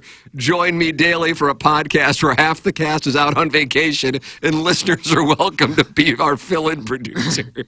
Yeah, well, that's actually pretty accurate, though. Looking back, KG was a listener before anything else. So was I. Jackson was a listener. Yeah, for a long time. Yeah. I mean, Plowhawk was working for brokered religious programming on 920. I broke the mold. I did not listen to the show. This radio in St. Louis used to be, for whatever reason, I have no idea why, you had to do television or print in order to work in the industry, at least in sports talk. And now ours is the type of program that just hires people who listen. Yep. Yeah. Thanks for blazing that trail, Posy. Mark Milton lost. Mark Milton lost. I just got that across the D. Mark Milton lost. Wow. And he was getting with the 14 pops? Yeah. 15 maybe? Really? My God. If you can get that many, but man, that's a lot of star power gone. Yeah, I mean, it's just like the Stanley Cup playoffs where, I mean, the Bruins as the top seed are gone. The defending Stanley Cup champion, Chris Heck, Colorado Avalanche, vanquished by the Kraken. KG and O-Town, the Toronto Maple Leafs, famous for not being able to win a first-round series, advancing. Doug, do you see the tie-in? Is that how you're going to do your lead-in tonight? There'll be no lead-in tonight. I was happy to see Boston lose, though. I don't know why. I don't root against very many teams, but the Boston fans just really get on my nerves. They're banty roosters. Booing the Bruins. They were booing the Bruins fell in the behind first period. 2-0, and the fans started booing them last night at home. Yeah. Then they came back and came within a minute of winning the game. I watched that thing, I think, almost in its entirety. And God, I was sitting there thinking when they were down 2-0, I need to go live bet this. And I was certain that the Bruins were going to win. Good thing that I didn't, of course, but I really felt that way. I feel terribly for Jim Montgomery, the former Blues assistant and former Blues player, and he has overcome quite a bit with his issues off the ice. He has now lost in 2 of the more famous Game 7s of the last 5 years. He was the head coach of the Stars when Patty Maroon had his double overtime winner, and the head coach of the Bruins when they have this record-breaking regular season and they lose in the first round to a team that had, I think the Bruins had 134 points and the Panthers had 92. I think that was the math. Yeah, and so if you're the head coach and you're in Boston, like it's one thing if you're in St. Louis where it's not as, angry, but like Boston is Philadelphia. And you got those fans in that mindset. I mean, Andy went with his backup goalie for Game 7. And, I don't think he put that on the backup goalie, but I was watching the intermission report after the first period, and they're like, Jim Montgomery put himself out there with that move, I like the move. I know it didn't work out, but I still like the move. If you are that confident, you got to go with it. And I think it shows a hell of a set of balls to do it. I mean, that's what you got to do. That's what you got to do. But it's obviously going to be second guess because they lost. But that team was up 3-1. They had just beaten the hell out of them in Game 4, 6-2, and then they lose games 5 and 7 at home, and they lose down in Sunrise in Game 6. That's not on Jim Montgomery, I mean, that's a brutal. That President's Trophy. No team has won the Cup since I think the 2008 Penguins winning the President's Trophy, and that's when Roman Turek didn't pay attention, Doug, when the Blues won the President's Trophy. They were beating him from center ice. Yep. just another reminder that in the NHL playoffs, just get in. Be one of those 8 teams in your conference and get in. It's March Madness. Remember Florida a couple years ago, the great year that they had, and then they got bounced in last year 4 games. What about the year the Blues won the Cup? Tampa was the President's Trophy winner, and they were swept by the Blue Jackets. Yeah. South Florida showing their teeth, taking down 2 number 1 seeds. The Heat beating the Bucks. Oh, we just had an NBA weave. I was thinking to myself, the Lightning lost. Nope. But no, you're talking Jimmy Butler. They both took down the number 1. The Bucks are the regular season champs, and the Bruins. Doug, do you see South Florida showing its teeth? Yeah, that's what I was going to say to open the whole program. And I love Patty Maroon. I wanted him to win a cup more than anything, another one. I know. But you know what that loss means? Meadowbrook. It does. Patty Maroon's season is over. I don't know what Panger's broadcast schedule is. He was on the call of the Lightning and the Leafs on Saturday, and then they moved him up to Boston for Game 7 of the Panthers and Bruins, which indicates to me he's probably going to be on the call of the conference semifinals, I would imagine. So we're going to be waiting on Panger more than Patty Maroon, although I think Patty Maroon has found himself a home in Florida and sold his home in St. Louis, so I don't know how much time he spends here. But either way, I know he's agreed to the match. So, Doug, it'll be me, you, Jackson, Plowhawk, and Iggy. But maybe Iggy, KG, and O-Town, you might be on the alternate list if Iggy's tendinitis doesn't allow him to play against Patty Maroon and Darren Pang at Meadowbrook. How do you do? Well, if Maroon can't make it, if he doesn't come back to St. Louis, Pang can pick anyone else. You look at the talent that we have, he can pick anyone else in St. Louis and play. That's true. That could be a problem. we might want to take that one back, Doug. Might screw us out of a win. Guys, Larry and Plowboy should be in the booth for the Cletus and Tim match. It could be a magical broadcast. Plowhawk, would you like to be in the tower with Larry? In one of those sport coats that Iggy and Larry wore during the wonderful boxing matches we had? My first initial reaction is no, just because of how miserable the wind was. Now, certainly, if you guys are playing, we can schedule this whenever we want, and I assure you, that is the last time, unless I'm in Ireland with my family, that I ever play golf and anything like that again. I would have given money away to not play yesterday.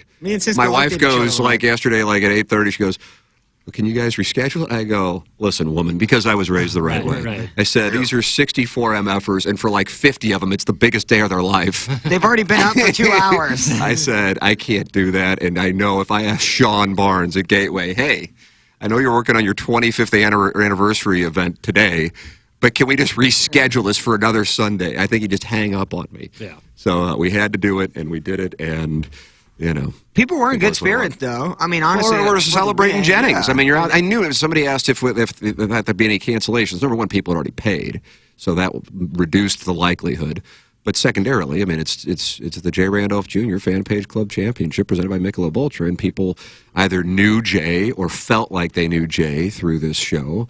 And as I've said before, I feel like Jay had the highest approval rating of anybody on the show, and people weren't going to bail on something even with the crappy conditions. So, that was Cletus sent me a kind text last night about how, the show pulled this thing off. And I said, that's very kind of you. But, that was all about Jennings. And people love Jennings. And it's a great thing now that people come out. And every time we play this thing, they think of Jennings. Yep. It was his idea. The Dotem was his idea, and I thought the fan page thing was like a whatever. The radio station didn't have to be involved in it, but the Dotem I thought was going to be a complete bust when he asked me about doing it 7 years ago. Not bust, but I'm just like, oh crap, I'm going to have to do everything, and it's going to suck. And and then look what that's turned into. So Jennings is responsible for these 2 signature events here on the and the Lemmings Open for that matter.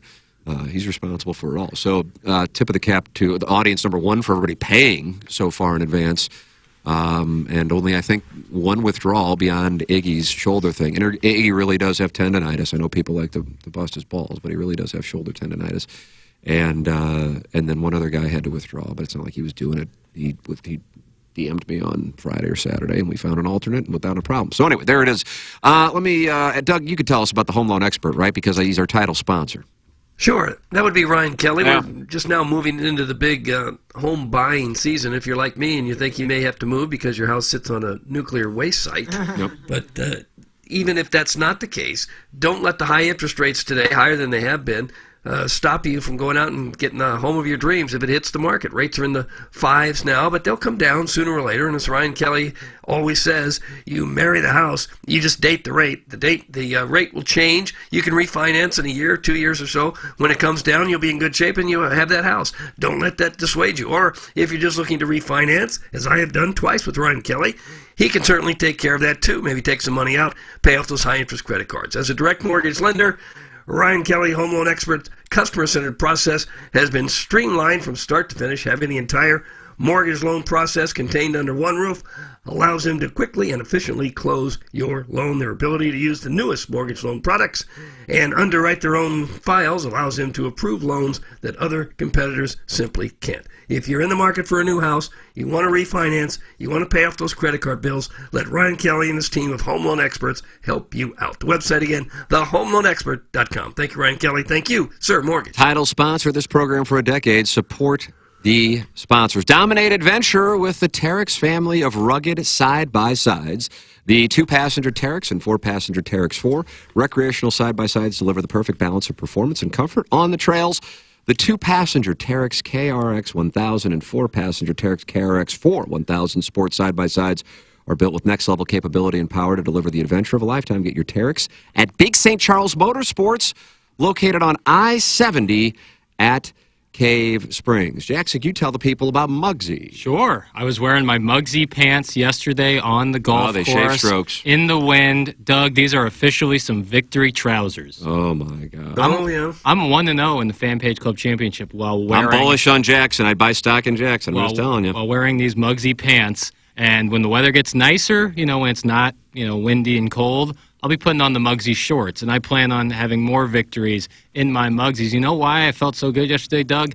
Is even throughout all that wind, my balls were free. I wasn't worried about my balls riding up. I was in complete comfort. Pants that move and groove with you, and that's so important on the golf course. But it's also They important. stretch while you stretch. Absolutely. I was out there stretching. My mobility was enhanced by my Muggsy pant, and that works so well on the golf course, and it also works great just hanging out with my friends. You always want to be comfortable, and with Muggsy, you can always be stylish while also being comfortable. That's what Muggsy can provide for you. So head to Muggsy.com, use the promo code TMA at checkout, and that gets you 10% off your entire order with free shipping and free returns. Again, that promo code is TMA at Muggsy.com. Free your balls once and for all and experience life-changing comfort with Muggsy. James Carlton of the Carlton State Farm Insurance Agency is my insurance agent. He's the Plowhawks insurance agent. And there are 310 five-star reviews on Google speaking to the caliber of insurance agency that James Carlton runs in Webster Groves. The number is 314-961-4800. Go online at carltoninsurance.net. Wonderful agent, an extraordinary service.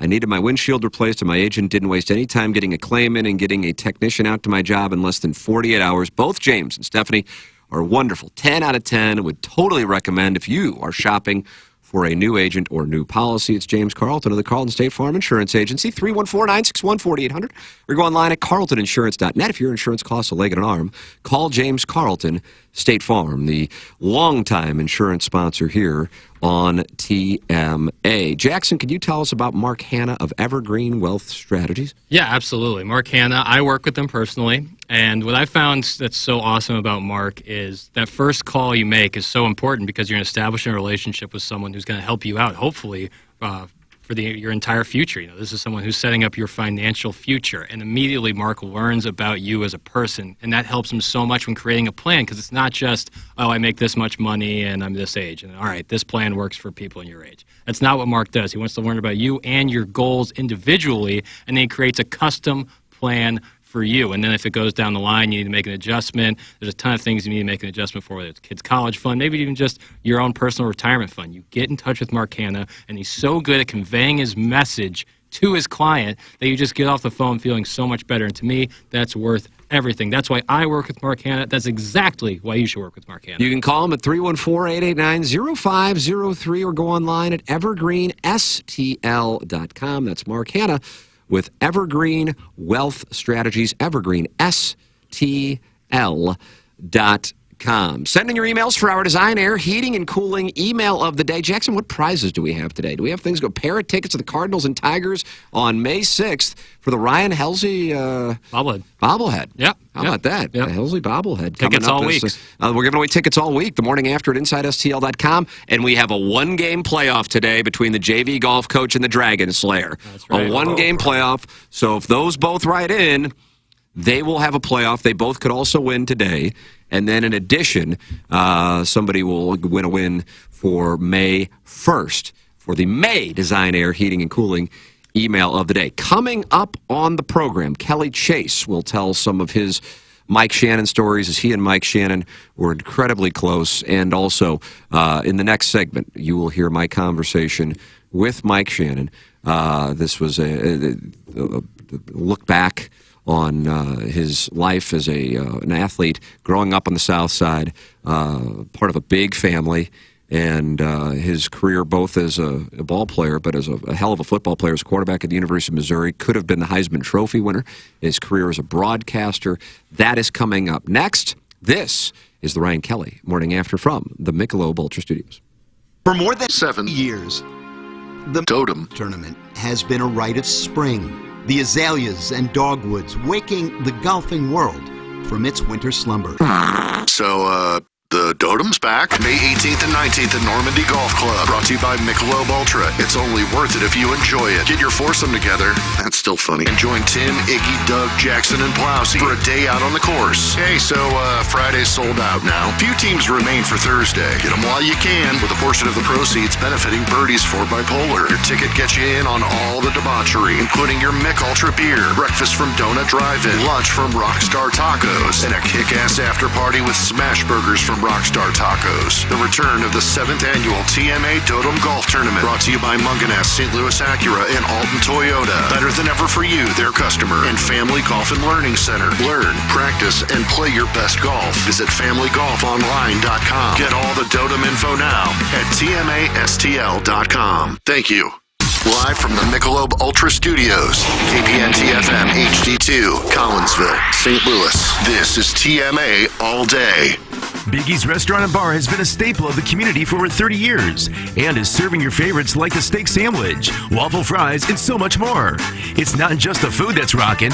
With a full bar and patio, Biggie's is the perfect spot for lunch, dinner, and a little laughter. Biggie's original hours are back. Open 11 a.m. till midnight, Wednesday, Thursday, and Sunday. And 11 a.m. till 1 a.m. on Friday and Saturday. Check out the full menu at biggiesrestaurant.com and stop in today. Hey, this is Tim McKernan, and I am here right now with James Carlton of the Carlton State Farm Insurance Agency. I made the switch to start working with you, James. It couldn't have been easier to make that switch to start saving money. Well, I appreciate that, Tim, and we appreciate your business. Yeah, this is the time to save money. My goodness, we're all feeling it at the grocery store, at the gas pump, etc. So if you've noticed that your insurance rate has gone up, I want to stress how easy it is to get a proposal from us by going online at carltoninsurance.net. Carlton State Farm Insurance Agency online at carltoninsurance.net. Is your basement leaking? Do you have cracks in your foundation or brickwork? If so, Stratum Structural Systems has you covered. At Stratum, we provide prompt and trustworthy basement waterproofing, foundation, and crack repair services to ensure your basement is dry for years to come.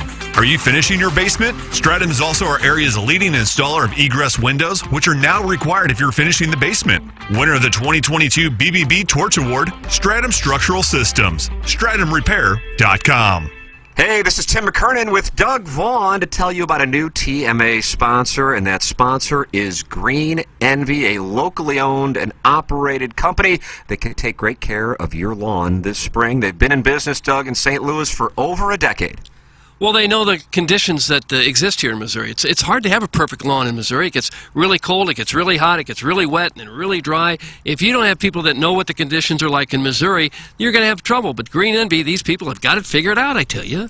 Yeah, they really do. They treated my lawn earlier this month, and they can do the exact same thing for you.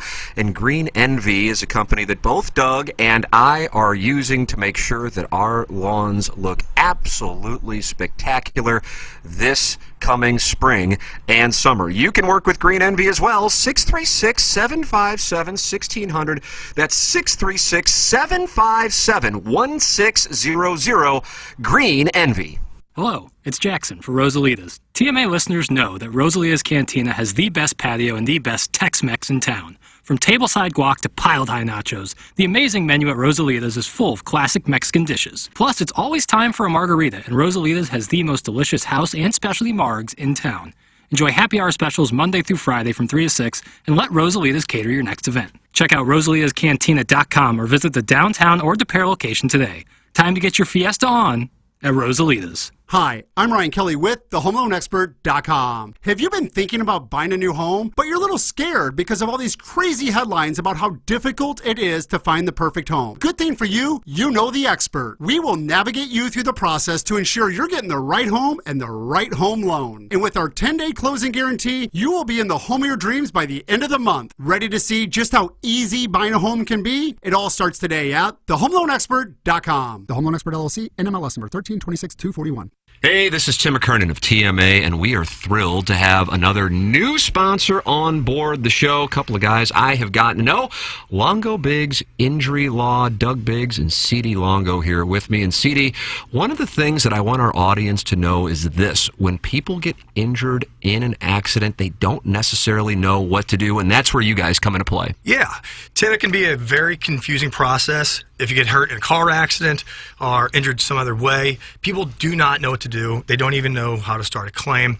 We're going to take the hassle out of your hands and make the entire process very easy. Injury cases are potentially worth a lot of money. We're going to make sure you get every dollar you deserve. We're very excited to be part of the TMA family. Hoping to have a lot of fun with this. If you are a loved one, do get injured, please remember us at Longo Biggs Injury Law. You can visit our website at longobiggs.com, and that is Biggs with 2 G's. The choice of a lawyer is an important decision and should not be based solely upon advertisements. Mother's Day is coming up, and I have the perfect gift for you to give your mom this year. It's Sound Story. Hi, this is Joe Buck. Every year we try to come up with the best gift to show our moms how much we appreciate everything they have sacrificed and all they have done for our families. With Sound Story, you can give a gift that mom will love and the whole family will love as well. Sound Story is an hour-long interview hosted by your choice of Tim McKernan, Doug Vaughn, or Jackson Burkett at the Hubbard Studios in Creve Coeur, and it couldn't be easier to purchase. Just go to mysoundstory.com, click on gift certificates, and present your mom with a gift on Mother's Day that she will treasure. And right now, all you have to do is enter promo code TMA to save 15% on your Mother's Day Sound Story gift card. Just go to mysoundstory.com and enter promo code TMA for 15% off your Mother's Day gift that she and your family will never forget. I will tell you this, I don't know if you can find a better place to get your work in than Family Golf and Learning Center if you want to become a better golfer. The driving range is absolutely phenomenal, but the short game area is where you are going to shave strokes off your game. It's Family Golf and Learning Center. Enjoy lunch or dinner on the terrace and wonderful patio on the back 9, bar and grill, plus the incredible golf amenities at Family Golf. Learn, practice, play your best. FamilyGolfOnline.com. 'Twas the night before Dotem, and all through the bar were the sounds of Iggy talking about being cucked on the hood of a car. Yep, it's the return of the legendary Night Before Dotem Party, 7 p.m. May 17th at Maggie O'Brien's in Sunset Hills. Brought to you by the EDF Group. Join Tim, Doug, Iggy, Plowsy, Action Jackson, and Lisa Ann. Experience the return of the Lisa Ann dating game and take advantage of drink specials all night. Plus try their house specialty Reuben rolls or take part in the wing eating contest. By the way, it's free to get in. Find out more at tmastl.com. Now, back to the Ryan Kelly Morning After. KPNT FM HD2, Collinsville, St. Louis. We are broadcasting from the Michelob Ultra Studios. Michelob Ultra, sponsor of the Fan Page Club Championship and the Dotem. If you are watching on YouTube, you see Doug is at home. Doug has COVID, battling through. How do you feel, Doug, on a scale of 1 to 10? I don't feel bad. I know I sound bad. I just got kind of a throat and nose thing. If I hadn't gotten tested, I wouldn't think I have any. All right. I feel fine. Ken Strode is out today ill. I was texting with Iggy last night. He wanted a breakdown of the Jennings-Randolph Jr. Fan Page Club Championship, and we were texting about it. I would imagine he will be back in tomorrow. And Doug, you are hoping to be back in studio on Wednesday. This is the new COVID protocol. Is that the deal? Yeah. Yeah. You got to back it up 5 days, I guess, from the time that you tested positive. So, but it's clear the olds on this show are literally falling apart. Jackson is sitting in Doug's chair here on the YouTube. KG in O-Town, kind enough to come in on 24 hours notice this time. Last week he just showed up when Iggy left after the 8 o'clock hour or 7 o'clock hour, which was one moment for the ages there. KG in O-Town just appearing without anybody even asking him to. So he's in the Horton Watkins studio. We spent a portion of the Munganess St. Louis Acura 7 o'clock hour discussing, certainly, of course, what Doug said should have been the lead, which was the Fan Page Club Championship. Yeah, but we actually did lead with the passing of the great Mike Shannon. So here is what we have for you in the second half of our show. Of course, we'll finish it off with the Design Air Heating and Cooling email of the day. JV golf coach against the Dragon Slayer for the month of April title. That is going to go off here in a matter of moments at 9:45. They also could win May, but there will be a separate one if you do not want to vote for Dragon Slayer or JV Golf Coach. But one of the two will have to get a vote today if they both indeed write in. And then they get a Dotem foursome for winning the month of April, courtesy of the great people at Milagro Tequila. Yeah, for Listener of the Month. And for Listener of the Month, I voted for Dragon Slayer, but you're telling me that Dragon Slayer did not apply to be Listener of the Month? I'll have to double and triple check, but I'm almost positive he did not. But I'll have to double. And then therefore, well, so you got to check. Yeah, I have to make sure. We have a lot of entries, so apologies. Okay. I can't necessarily get it on my laptop at the moment. But you guys have cast separate votes, and you disagree with my vote. Correct. So that is why Jackson is having to tabulate the Milagro Tequila Listener of the Month for the month of April. Dragon Slayer gets my vote, but if he did not apply, then he cannot win. So then I guess my vote would be struck down. Either way, that is coming up as well. Milagro Tequila, sponsor of our Listener of the Month. You got to apply at tmastl.com if you would like to be the Milagro Tequila Listener of the Month. And hey, we are less than 2 weeks away. It probably doesn't feel like this because of the weather, but we are less than 2 weeks away from Mother's Day. And the easiest way to take care of your mother or give this to your wife, significant other, whatever the situation may be, is a sound story. Go online at mysoundstory.com. You enter the promo code TMA and you get 15% off a gift card, and you have just given your mother, your family, a gift that will last a lifetime. And you do it by going to mysoundstory.com, and you get the gift card, and you get 15% off by using the promo code TMA, and then present that to Mom on Mother's Day. She comes in and tells her life story. You show your appreciation, and you have given her a gift that you and your family, and especially your mom, it will mean the world. And you can have, whether it be Doug, me, Jackson, Learn, Riz, Randy Carricker, John Hewlett, Moon, Courtney Landrum, any of the above, do the interview. That can be taken care of later. You schedule it at mysoundstory.com, come in, or do it over Zoom, and you have that for a lifetime. And then something that I don't want to give the name, but did for their family. They came in and told stories of their childhood. I did that as well, but did that with Doug. This family, obviously, if I gave the name, I could spoil the surprise on the off chance their mom's listening to this show, which I would say is absolutely 0.0. But Probably nonetheless, not, you know. I won't give the name. But did that on Friday. MySoundStory.com. And again, TMA promo code gets you 15% off Sound Story. Family Golf is back on board here on TMA. Family Golf and Learning Center is a premier golfing facility for all abilities and ages. Provides a friendly and encouraging practice experience for the individual or the family. They have player development that includes monthly clinics, adult clinics, summer camps, on-course programs, including ladies' leagues, couples leagues, and parent-child scrambles tournaments. Family Golf features a double-decker driving range. It's the best driving range. That's where you can find me quite often. Want to play around but short on time? Their par 3 course is the place for you. It's a beautiful 9-hole par 3 course, and you can enjoy lunch or dinner on the terrace and wonderful patio of the Back 9 Bar and Grill. Host your event there, birthday parties, graduation parties, corporate events, and clinics. They have club fitting for you. They make St. Louis better at golf. Learn, practice, and play your best golf. It's Family Golf. FamilyGolfOnline.com. Appliance Discounters, our sponsor of the 8 o'clock hour. If you are in the market for an appliance, look no further than Appliance Discounters and their 80,000 square foot warehouse full of GE appliances and other major brands ready for delivery. Shop online at ApplianceDiscounters.com, where pricing has been adjusted to beat everybody in the competition. Doug and I have both gotten appliances from the Appliance Discounters and the great John and Denise Bradley here over the last few months, and we recommend them wholeheartedly. The ApplianceDiscounters.com. If you would like an introduction to the Bradley family, just email me, T. McKernan at InsideSTL.com, TMCKERNAN at InsideSTL.com. Coming up in our 9 o'clock hour, the Design, Air, Heating, and Cooling email of the day.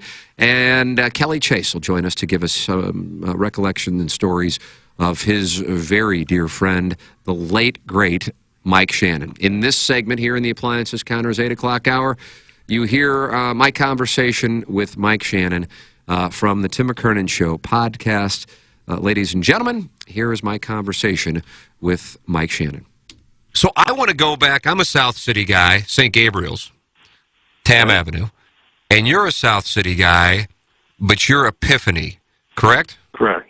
That's correct. All right. And so if you could take me back to what it was like growing up on the South Side in the Epiphany Parish.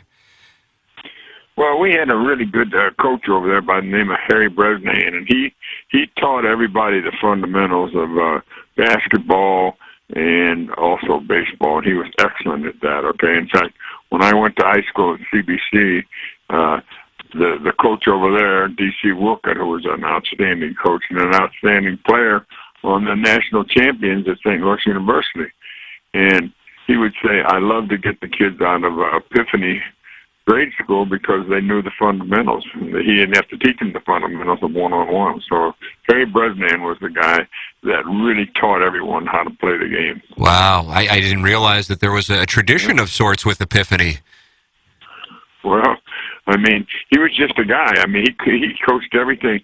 He was he worked for a bread company, okay, and so he got up early in the morning and he delivered his bread, so he was finished by time to work after school on the athletic program.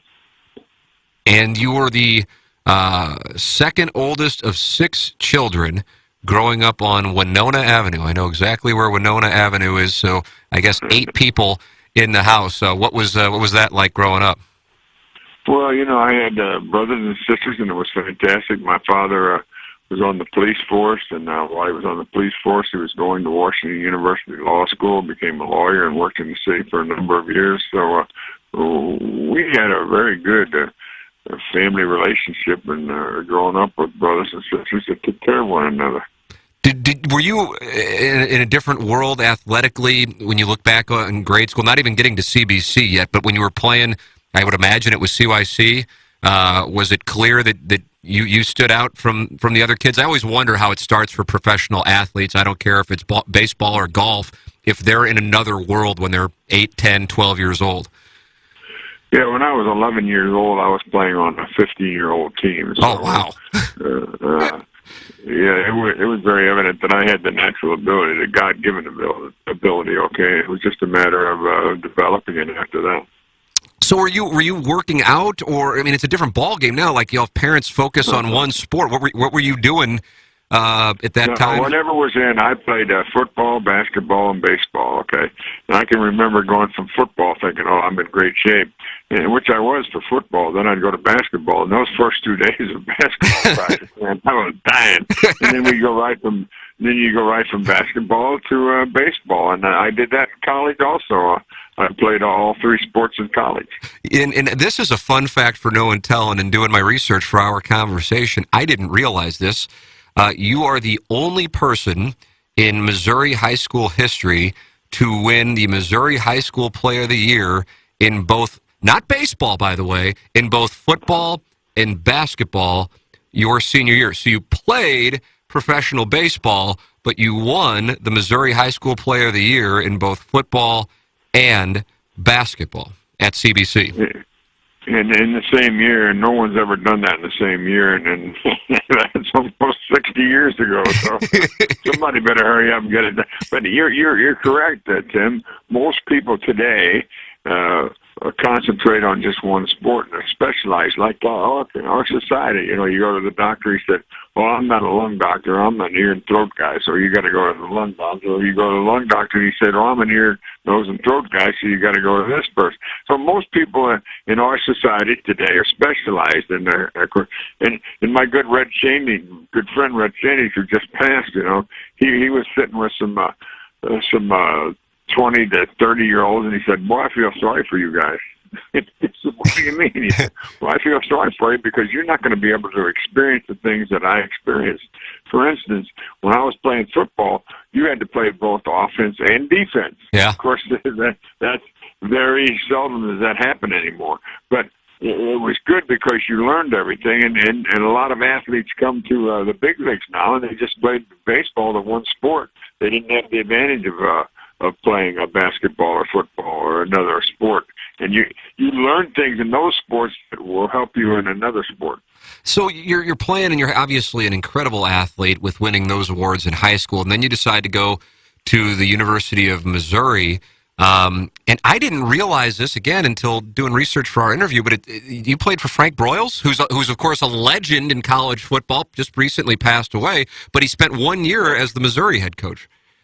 That is correct, and the team that he recruited was a national champion team in 1960-61 until the last game when Kansas ran a 9-man line against them, which was absurd, but they just didn't have a quarterback.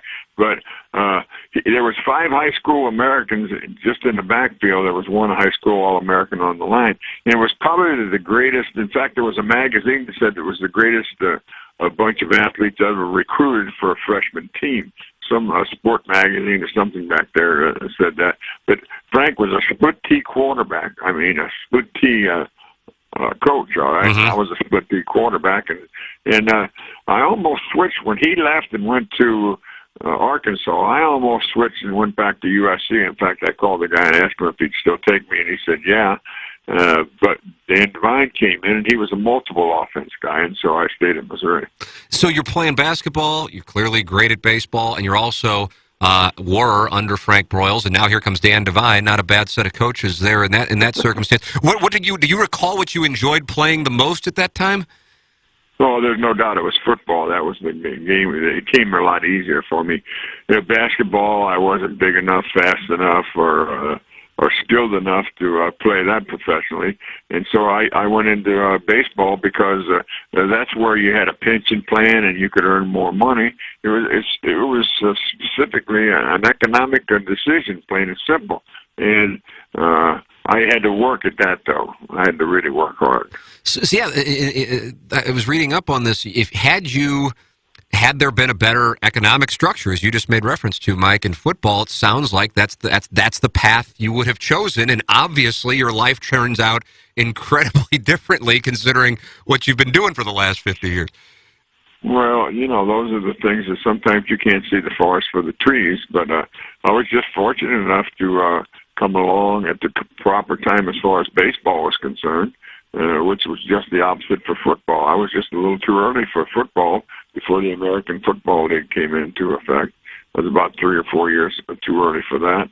But then I got to play in the big leagues on the great Cardinal teams of the 60s. So you never know what's going to happen in this business. And the trick to being a successful is getting on a good team. Yeah. Isn't that the truth? And man, were you a part of a great one. So starting in 1962, you're up with the big club with the Cardinals. And getting a chance to play for your hometown team. I realize it's different in 2018 than it was in 62, but did you feel a little added pressure because you were playing in your hometown, or were you just enjoying the absolute pleasure of being a member of the St. Louis Cardinals? Well, no, I had the pressure of that because I thought everybody at the ballpark was, my neighbor, which basically they were, and so to speak, back then anyway.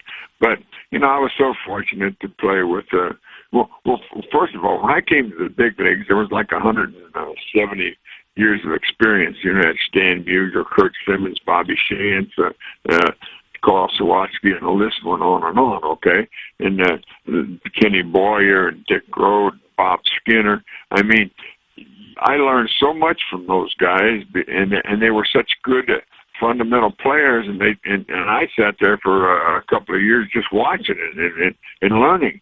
And then, of course, along came Lou Brock and Bob Gibson and so forth and so on, and we had a really, really fine teams. What lessons or life lessons even, or advice, baseball advice, do you remember getting from that 170 years of experience in that clubhouse? I mean, you're talking about lined with Hall of Famers. Well, you sit and you observe, okay? If you're smart enough to do that, and you watch and you learn, okay? It's the same thing I did when I went to the broadcast booth. I had no experience whatsoever. I had no idea what their signs were up there, but I had the Jack Buck and the great people that I worked with, and so consequently I learned from them. In 1964, you get to play in the World Series for your hometown team, and you're up against the New York Yankees. I mean, this is like a movie script, and you get a chance to play in that and hit a home run that has great importance to the eventual Cardinal World Series win. If you can, take us back to 1964, the Cardinals and the New York Yankees, and you in that position, Mike. Well, in the first game, I was fortunate enough to hit a home run off of Whitey Ford, and we went on to win that game. And, of course, it's so important. Back then it was, anyway. And it still is today, is to win that first game of a playoff for a World Series. And I can remember riding home that night. That's when we had two papers here. And the Globe Democrat had an early paper that came out in the it was a morning paper, but it came out in the evening the night before. And had big block letters about the home run on the. I had stopped coming home from dinner and I bought the paper, and there was big block letters with my name on it. And that's a smell. Okay, first of all, a thrill to play in the World Series. There hadn't been one in St. Louis since 46. Yeah. And that was 64. So I mean, it was an unbelievable time, and for me, it was even a double or triple because it was my own hometown, and to get to play in World Series in my own hometown and against the same New York Yankees and hit a home run off of Whitey Ford, the future Hall of Famer. I had to pinch myself. I would imagine so. And the career continues on. You're part of yet another World Championship in 67. And a team, and sometimes I've heard guys on your team talk about that 68 team.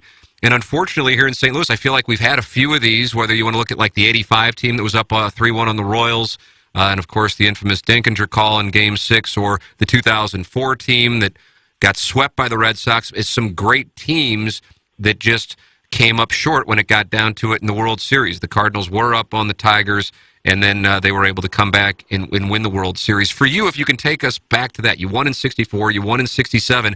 I oftentimes would hear Tony La Russa say, one of the things that really motivates me is I enjoy the wins, unfortunately, a little more than I hate the losses. How did you recall taking the loss to the Tigers in Game 7 in 68?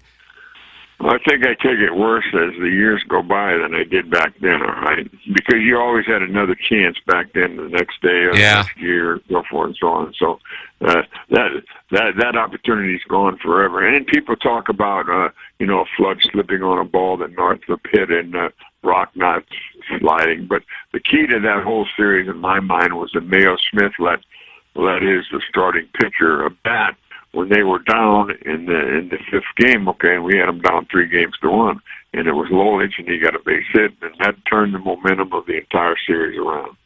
And the Tigers, unfortunately, go on to win it. The Cardinals continue on. But it was unfortunate for us, but that team would have never been recognized for the fact that they had, and that was a really good baseball team, okay. And they would have never been recognized as a good team if they wouldn't have won that World Series. Yeah, that's and it was huge for the city of Detroit at that time. There's no doubt about it. Considering what was going on in that city in the summer of 1960. What was it like around St. Louis in the 1960s with the baseball Cardinals? We picture it now, but I mean, it's such a modernized version with Ballpark Village and a new ballpark. You played in both Sportsman's Park and Busch Stadium, too. What was it like around coming to the ballpark and being a player then, and how it compares and contrasts with what you see when you're in the KMOX broadcast booth now, Mike?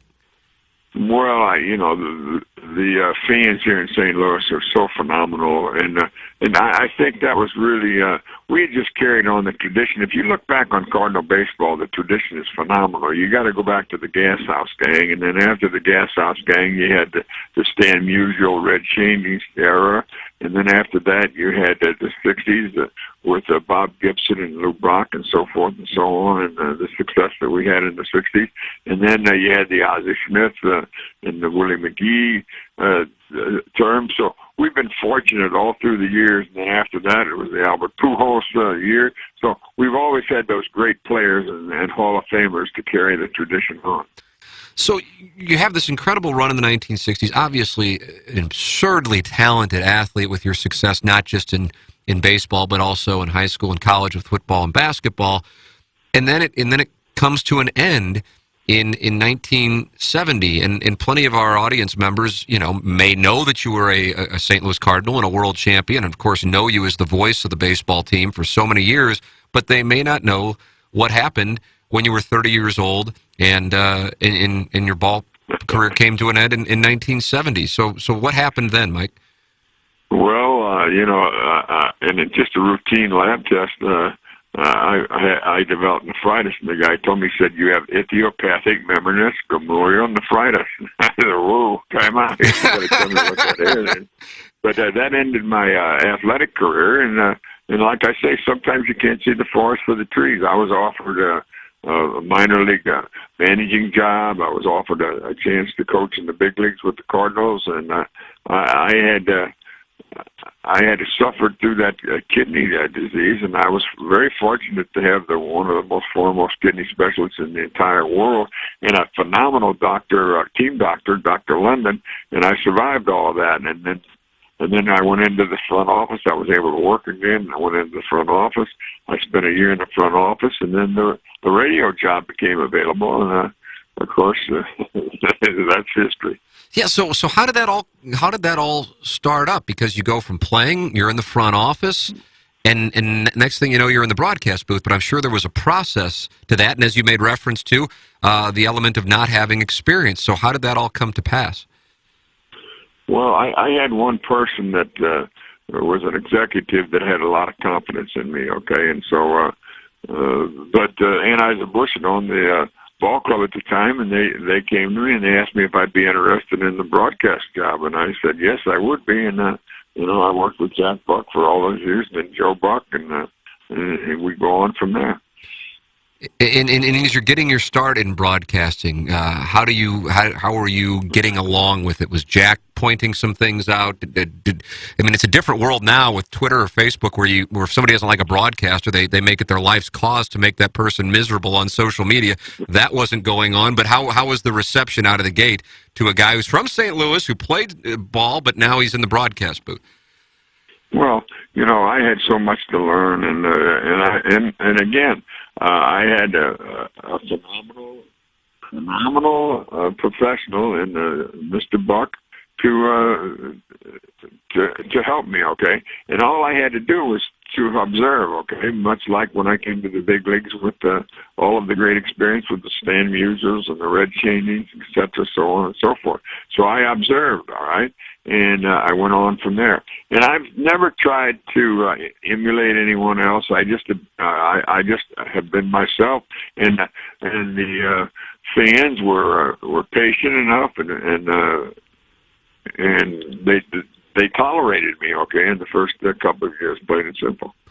But as time has gone on, I think people have come to absolutely love your calls and, the passion and just how real it sounds, because it isn't a trained broadcaster, isn't somebody who I went to the University of Missouri journalism school. It's somebody calling it how he sees it and talking in a way that many fans can relate to. And I think that's one of the reasons why you're so beloved. What do you think plays a role in that, Mike? Well, I think it's a combination of, being a player, then the front office employee, and then a broadcaster, and so forth and so on. I think the entire mix, and being from this area too. When I say Grandin Doty, a lot of people remember that. Okay, or if I say that this ballpark, I got to play in the two of the three ballparks that we've had here. Okay, the old ballpark, which was Sportsman's Park, and then turned into Busch Stadium when the Brewery brought the ball club, and then the first the stadium that was built in the '60s, and those good teams in the '60s, and then the new ballpark. I've been involved in all of those, and so I think the combination, when you put it all together, it works. So in the 1980s, the Cardinals have an incredible run, and I had Jay Randolph Sr. in studio as a guest on the show, and he was talking about the fun of hanging out with you, with Jack Buck, and with Whitey after games, and just winding up like hanging out in Whitey's hotel room or in the manager's room at the ballpark, and just having some Budweisers and just BSing about that night's game. And that, of course, is something that I can't imagine happening in 2018, but Jay Randolph Sr. was talking about it and just smiling, thinking back to those memories. What do you remember of that time, Mike? Well, I remember a lot of that also, and of course, it was, again, fortunate for me. I worked with Jay on television for years and years with Channel 5 and doing Cardinal baseball, but Jay and I used to play golf early in the morning, then we'd go to the racetrack, and then we'd go to the ballpark, and then we would start all those festivities that you were talking about. And I continued that on with Tony La Russa when he was there as the manager. He and I became good friends, and still are good friends. And Whitey, I was friends with Whitey Herzog. But I mean, I've enjoyed so many things with Tony La Russa as far as dinners are concerned. And I'll give you an example how veered Jay Randolph is. He told me, he said, if you ever see Jack Nicklaus, tell him hello for me. So I didn't see Jack for 2 or 3 years. And then I was at his club down in Florida, and I walked by, and he's in having dinner with his wife and 2 other couples. And so I stopped in, I introduced myself, and I said, I don't want to bother you, but I just wanted to say hi for Jay Randolph to you.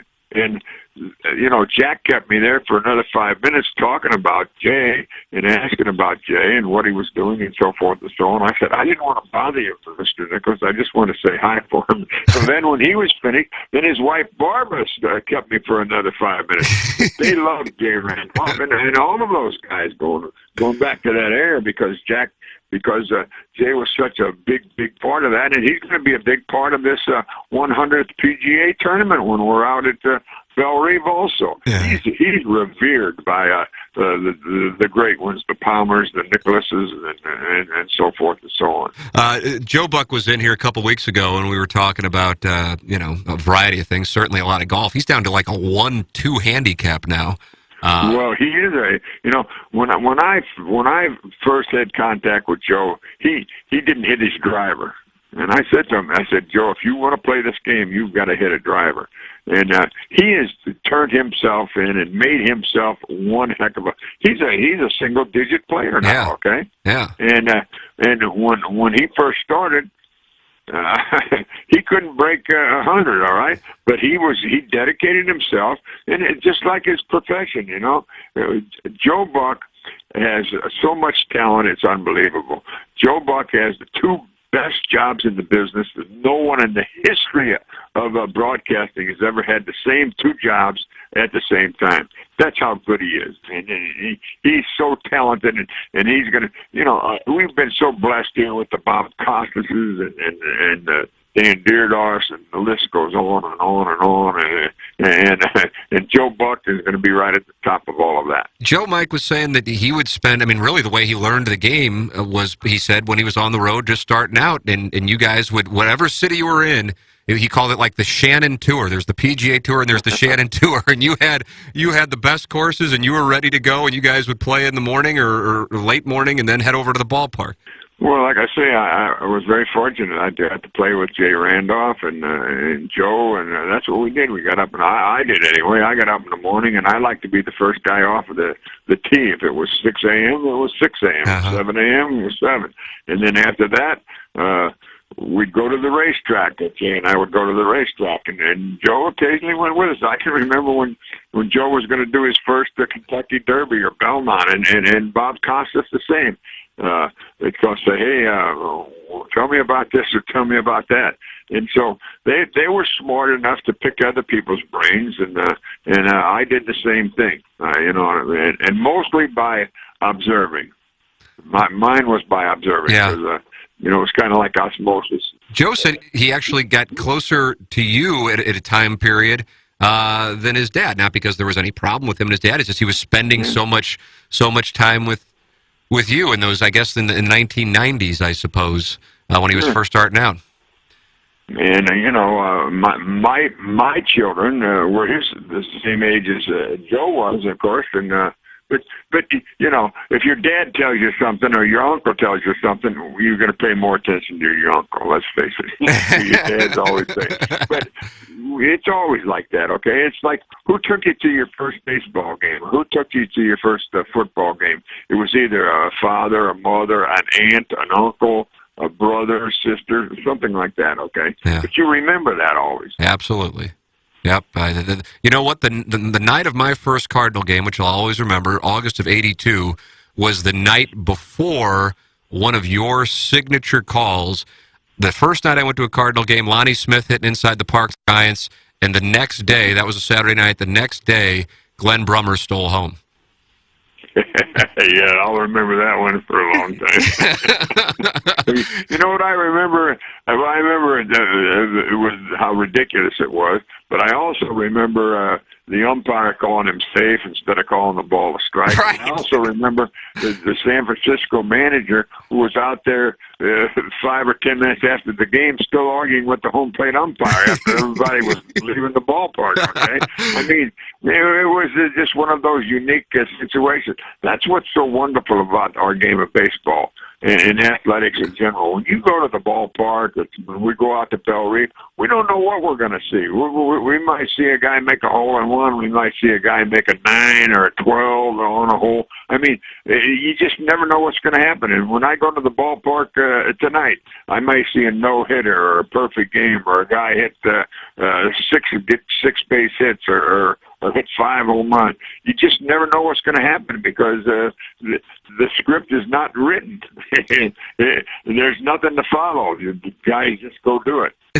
I think when I'm trying to think of my lifetime of Cardinal baseball history, which begins with that night in 1982, and then fortunately less than 2 months later they won a World Series, so I was hooked right away. I feel like if I had to think of the moment that gave me the greatest excitement because it came out of nowhere and then also its importance was David Freese's triple with 2 strikes in Game 6 of the 2011 World Series. Is there a moment... That was the key. Go ahead. That was the key play in that series, okay? And the phenomenal thing, that right fielder they had was a pretty good player, and why he would let that ball go over his head is still beyond me. That was the biggest play of that entire series, okay? Yep. And, of course, everybody remembers the home run that David hit, and rightly so. But that triple, and there's something. How many times is David Freese going to hit a triple in a ball game? That might be the only one.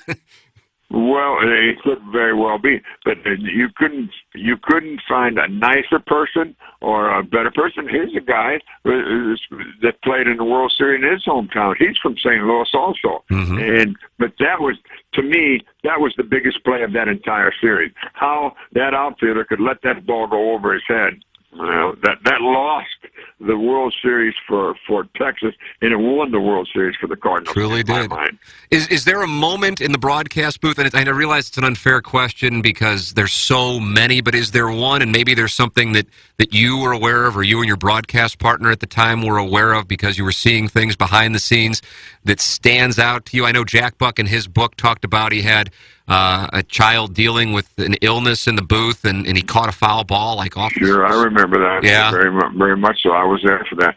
But as far as on the field concerned, and we're so fortunate to be able to do things for people that are so important in their life because we have been presented those opportunities because of our position, okay? It's not that we're important, it's that the position is so important. Hopefully, somewhere along the line, we'll enhance the position, okay? But as far as on the field is concerned, I can remember in Chicago at Wrigley Field when one of their pitchers knocked down Albert hit the next pitch about 9 miles over the left field wall. Now that's the kind of stuff that excites me, okay? And the home run that he hit down in Houston off of the railroad track almost derailed the train. I mean, people don't realize what a phenomenal and great baseball player that Albert Pujols is and was here in St. Louis. They will when he goes into the Hall of Fame and he retires and they look back at history. But this guy, he's you're talking about guys like Willie Mays, who's so revered in this business, and I thought was the smartest player I've ever seen. But Albert Pujols is right there with Willie Mays, okay? I mean, and then if you ask Willie probably say, yeah, this guy's phenomenal, and he is. And he is, you cannot compare one era to another era, okay? But I want to tell you something. He dominated his era much like Gretzky has dominated his era when he was playing hockey. Yeah, no question about that. One of my favorite things to listen to in all of broadcasting, and I'm not talking about just locally, has been live at Shannon's. And the conversations, I mean, it is the absolute, I mean, for my money, for real, it might be the best show, especially for a St. Louisan, because, and I think it gets to a point for your guests that they forget that they're on the radio because it's so comfortable, and the stories you guys tell, it's the best. We always hear with our radio show, it's like guys sitting at a bar and BSing, but you guys really are sitting at a bar and BSing, and all these guys come on and tell incredible stories. Well, we've been very fortunate here, and Mike Claiborne has continued this. Yes, okay? Indeed. And we're now doing it just on Friday nights, and we're doing it from the broadcast booth. But when we look back and we think about the guests that we've had on that show, it's you don't like to compare anything to Johnny Carson, but if you had sports related, it would be pretty close. Oh, they've been incredible. Do you miss having Shannon's right next to the ballpark? I got to know your daughter Pat really well over the course of like 2006 for a few years. Just a first-class human being, a great woman, and did great work with Shannon's. Do you miss that? Of course, there's the one in Edwardsville, and I know your grandson is involved with that, and the one at the airport, but the one right there at the ballpark, how do you view that? Well, it had its run, and basically, why I started that is because of Joe DiMaggio. Oh, really? Joe DiMaggio. I asked Joe DiMaggio, I said, Joe, why aren't you in the game? He said, it's because of, he said, and I was interviewing him at the time. We had some mutual friends, okay? And he said, I consider myself a guy that likes fine dining. And he said, if you're in the game, you can't enjoy that because you go to the ballpark and then it's midnight by the time you get out. Well, I wanted some place for the ball player to go and have fine dining, at 12 or 1 o'clock at night. And, of course, that show mixed right in with it. But when you think about the people that we've had on the Live at Shannon's, okay, we've had great actors, actresses, generals, there's besides great baseball players, okay? And it was the point that, and our show is now, too, that that if we don't ask a particular individual, he's let down that he hasn't been asked to go on the show. And I'll give you an example. The great Hall of Fame left-hander that pitched the big unit. You know, he came to me one day and said, "Hey, I want to be on your show." Wow, that's a guy who didn't really do a whole lot of interviews, too. Correct. You know, and that happened. I can't tell you how many times that happened. He said, "You know, that's a great show. I can tell you this, that one of the managers down in Atlanta was in the Hall of Fame. He said, "Man, that show, Mike," he said, I've got about an hour's drive to my house after the game." He said, "On the weekends," he said, it goes by so quickly because I'm listening to your show." And that's the great Hall of Fame manager from the Atlanta Braves, Bobby Cox. Yeah. And the list goes on and on. But it's just the circumstance, and I don't know. I like to compliment myself about the great fans here and how knowledgeable they are about baseball. I think that I've added to that somehow, some way over the years. That the people that come to the ballpark and listen to the game, and of course the ultimate compliment is the person that is. He can't see, okay? So he comes to the ballpark and he has his radio because he wants to experience the atmosphere, okay? So his other he doesn't have his sight, but his hearing is better and his taste is better, and he wants to experience all that. So what he does, he brings the radio with him, and he can see what's going on. And when those people that are visually impaired write me letters and say, "Hey, I can see what's happening because of you." Well, then that's the ultimate compliment because that's what you're supposed to do. You're supposed to describe the game to the person that's not there, that's listening on the radio. And when I get that compliment and from a person that's visually impaired, then I know I'm doing my job. There he is, the great Mike Shannon, telling his life story in addition to some perspective on his broadcast career. Doug, anything stand out to you in particular from what you heard there from a friend of the program, Big Irish? Well, it was a terrific interview. Really enjoyed listening to that. You did a great job with that. Thank you, sir. Just that he's just a one-of-a-kind person, and we won't see the likes of him again. Yeah. Just, he was Mr. St. Louis for the last half a century, really. He just embodied so much of what St. Louis is all about. It's love for baseball and love for people. Jeez, he just knew everybody, and everybody liked him. You couldn't help but like him if you knew him. Oh, man. He will certainly be missed. Instant entertainment is what he was when you were tuning in to him on the broadcast, and that was one of my honors to be able to have a conversation with him, such as that on that podcast. So glad we were able to share that with you here on the program. Mike Shannon passing away yesterday at the age of 83, 50 years in the Cardinal broadcast booth, and a hell of a ball player as well. And as you heard him tell the story, he had one hell of a football career as well, and just an incredible athlete across the board, perhaps one of the best to ever come out of St. Louis. Your thoughts are welcome. 636-9004, TMA is how you can call in. 314-881-TMA5 is how you can text in and email in for our Design Air Heating and Cooling email today, the morning after at InsideSTL.com. We'll need to check the Munganast Daily Fantasy Sports results.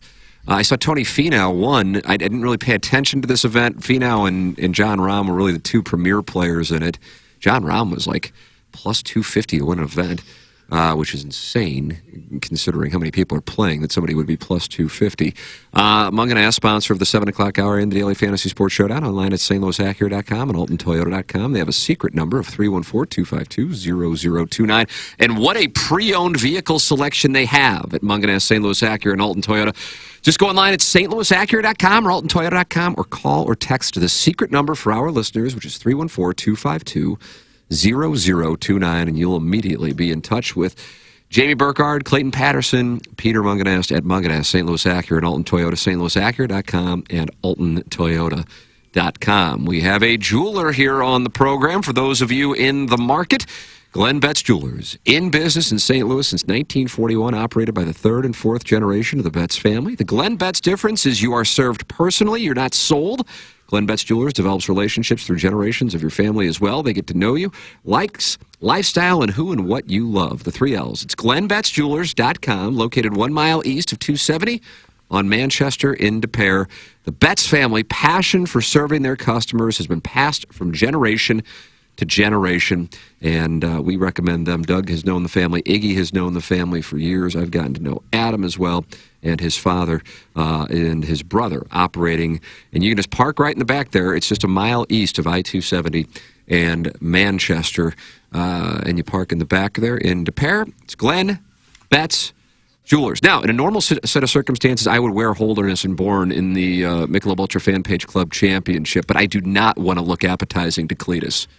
So I'm gonna have to not wear Holderness and Bourne when I play Cletus in the second round, because I think he's going to want to violate me if I do. Yeah, it is understandable. I can't blame him. Holderness and Bourne has absolutely nailed the fit of their shirts because their approach is tailored but not tight. Even for those who wear a bigger size, the fit loosens as you get towards large, extra large, and on up, while maintaining the sharp look you can pick out from across the driving range. And we got this deal for our listeners. Enjoy 15% off at hbgolf.com with the code TMA15 and check out their new spring styles and colors. Again, go to hbgolf.com and apply the code TMA15 for 15% off your next order and feel the difference in their premium golf apparel. It's Holderness and Bourne, classic style with modern fit and performance. Coming up in the 9 o'clock hour, Kelly Chase scheduled to join us. Design, Air, Heating, and Cooling email today. That's all coming your way. Jackson and I will talk it over on the Cardinals, and certainly more on Mike Shannon. Joe Buck on with Randy Carricker and Kerry Davis and Brooke Grimsley and Matt Rocchio here in the last hour or so. So I'd like to hear what he had to say about his longtime broadcast partner as well. That is coming up on 101 ESPN at 10 o'clock. Our 9 o'clock hour gets underway in a matter of moments here on TMA from the Michelob Ultra Studios. It's the Ryan Kelly Morning After. Driving the ball 300 yards is cool and impresses your buddies, but scoring amounts to getting the ball in the hole. Thus, the best way to lower your scores is to improve your short game. If you want a golf green that putts true and gives you real grass performance when practicing chips, pitches, and bunker shots, the only company to call is Clubhouse Turf, St. Louis's exclusive partner of Celebrity Greens. Each Clubhouse Turf signature green is unique in design and can create your own backyard golf experience that your family and friends will enjoy for years to come. Call Clubhouse Turf today at 314-802-6229. Or visit them online at clubhouseturf.com. This is Doug Biggs from the Longo Biggs Injury Law Firm, and I want to talk to you about what happens when you get in a car accident. Hopefully most of you never will be, but if you are, the first few days after an accident can be critical. Unfortunately, from the moment your case begins, the insurance company is going to be working against you, trying to minimize their payout. You're probably going to get a call from an adjuster who seems nice, who seems worried about your well-being, but what they're actually trying to do is get a statement from you to use against you later. Insurance companies have specialized systems and thousands of workers who follow a playbook to pay you as little money as possible. At Longo Biggs Injury Law, we know the playbook and we can fight back. If you or a loved one is injured in an accident, visit our website or Google Longo Biggs Injury Law. The choice of a lawyer is an important decision and should not be based solely upon advertisement. Mother's Day is coming up, and I have the perfect gift for you to give your mom this year. It's Sound Story. Hi, this is Joe Buck. Every year we try to come up with the best gift to show our moms how much we appreciate everything they have sacrificed and all they have done for our families. With Sound Story, you can give a gift that mom will love and the whole family will love as well. Sound Story is an hour-long interview hosted by your choice of Tim McKernan, Doug Vaughn, or Jackson Burkett at the Hubbard Studios in Creve Coeur, and it couldn't be easier to purchase. Just go to mysoundstory.com, click on gift certificates, and present your mom with a gift on Mother's Day that she will treasure. And right now, all you have to do is enter promo code TMA to save 15% on your Mother's Day Sound Story gift card. Just go to mysoundstory.com and enter promo code TMA for 15% off your Mother's Day gift that she and your family will never forget. Hey, St. Louis, Eddie McVeigh here from Maggie O'Brien's. When you head downtown for a concert or cards or blues game, and now for the St. Louis City soccer game, please come see us at Maggie O'Brien's before and after your event. Take our shuttle to and from, or stay in-house and watch your favorite team on our multiple high-def TVs. We look forward to seeing you soon at one of our 2 locations in Sunset Hills on South Lindbergh or downtown at the corner of Market and 20th Street. Union Station is next to us.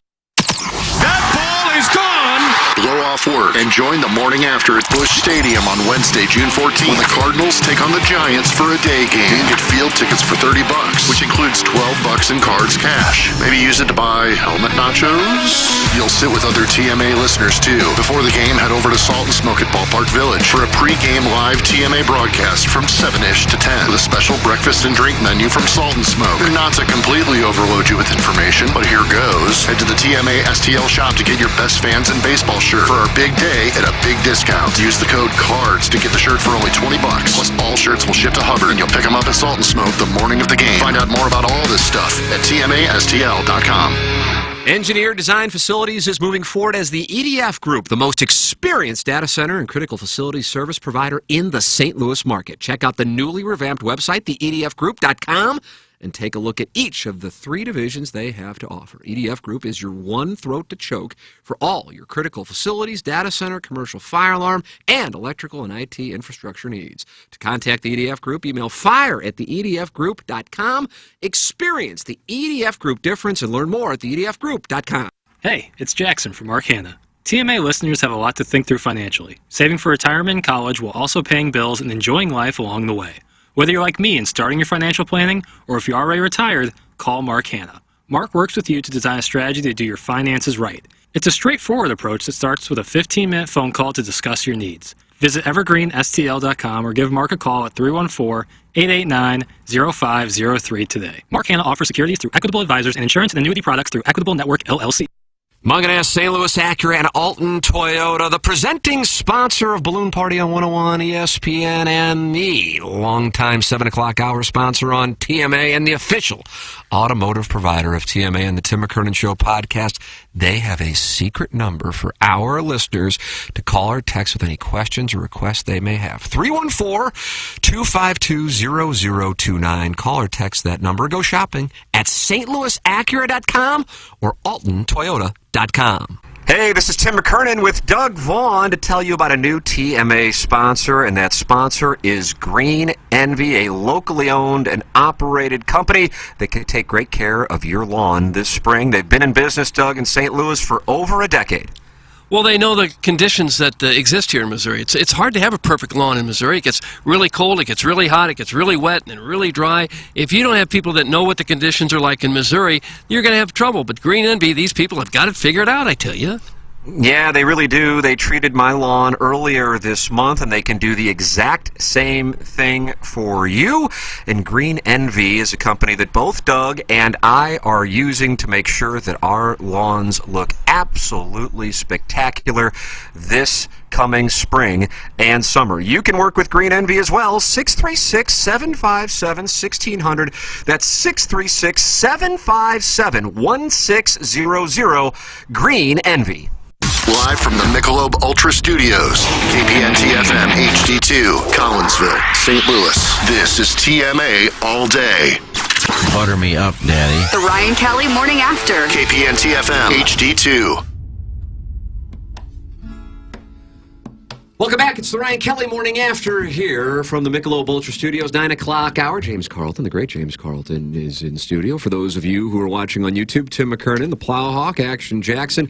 Doug is doing the program from home today as he has COVID. He is hoping to be back on Wednesday. Ken Strode is out ill. And KGNO Town is in the Horton Watkins studios. And now we have given our official NFL injury report for today's radio program. We have been talking a lot either about or you just heard the interview with Mike Shannon, his life story, an absolute legend. And one of the best friendships that has developed over the years in St. Louis sports is the friendship between two of the greatest storytellers in St. Louis sports history, Mike Shannon and Kelly Chase. And it is our pleasure to welcome to the program the great Kelly Chase. Morning, Chaser. The great, eh? I'm I like that. I like saying that. I like saying the great Kelly Chase. What do you got going on? You're doing some traveling? Yeah, actually, I've been pretty fortunate. I was in Italy for a few days with my family, and then I went to. I'm actually in the Bahamas right now. I just did a breakfast speaking engagement here, and I'm headed. I'm here for 2 more days, and then I head over to Idaho, and I do something same kind of a deal in Spokane on the 4th. So I've been just kind of traveling, buddy. Man, that sounds like a nice arrangement. Yeah, absolutely. I'm telling you. Yeah, making some new friends. Chaser, I knew you and Shannon were close, but something I don't know is how the friendship started. So I'm curious how you guys got to become friends. Well, it's actually like, obviously I would see Mike at events or whatever, and I always introduce myself as I was younger, right? And then I was a young guy living in Chesterfield. He called me one day and he said, in his typical voice, "Hey, how you doing, big boy?" He goes, and I goes, now listen up. He goes, "My daughter, Erin, she wants to go to this damn concert. A bunch of these long-haired hooligans, and I don't know who the hell these guys are." And she's going on and on and on. He goes, "So I need someone to take her to this concert and make sure that none of these assholes end up doing whatever with her." And he just went through this whole thing with me, right? And I'm like, I sort of stop him and just say, "Hey, what do you need?" And he tells me that how, he wants me to take Erin to this concert. God, I can't remember who. I want to say it was like Green Day or Three Doors Down or something. Like it was it was something. Somebody was just kind of starting out, and they were at Riverport, and so Mike sends over this car service, and I end up going to this concert to make sure that none of these, this guy's, he thinks Erin's meeting somebody there, and anyway, and Mike. They called me a couple more times, and then we just became friends. And obviously, I was friends with Mike Jr. and always go in the restaurant. And Pat was, running the restaurant, and it was just kind of like a family deal all the time. And so then we became, closer. And Mike loved hunting, and him and Mike Jr. had come to Saskatchewan. They would come to Saskatchewan, and they would hunt. And it would be like, we'd bird hunt, goose, duck hunting, and it was just like, it was story time, like my buddies back home. First of all, I have a friend back home that become friends with Mike, who's like, loves going on the track, but loves baseball. Like the only guy in Saskatchewan that would rather watch baseball than hockey. Okay? And Shannon loved them, and so they were always, getting stuff set up to do whatever at baseball, and my buddy was actually just down for the series at the start of the year with the Blue Jays. So he came to St. Louis to see the Jays and run into Mike, and obviously at the end he wasn't doing very well, and he was really struggling, and it was sad because that's not, if you knew anything about his personality, that's not the way he was going out, and so I think I talked to him a few days ago, and I could really tell in his voice that he was really struggling, and it was sad. But I'll tell you, when he was back up in my hometown, they loved him. He'd send everybody he'd send everybody to the grocery store. He'd tell them, "Go in there and spend some money, you guys. Get in there. These people have been great to us." And I'm like, "You don't." He goes, "Yeah, you spend money in this town. That's how they like you." He's going on. He goes, "You take care of these people." And I'm like, "Mike, we're going in we have one grocery store in my hometown." I'm like, "What do you? We don't need groceries, And he had some of the greatest stories in my hometown. One of them was we have a gal in our hometown that used to. She used to own the bar in town, and she was tough. Like, she was literally the bartender, the cook, and the freaking bouncer, okay? Like, she was tough. And Mike comes in there, "How you doing, sweetheart?" And she just goes, "I'm not your sweetheart." And he's like, "All right." All right, honey. Well, listen.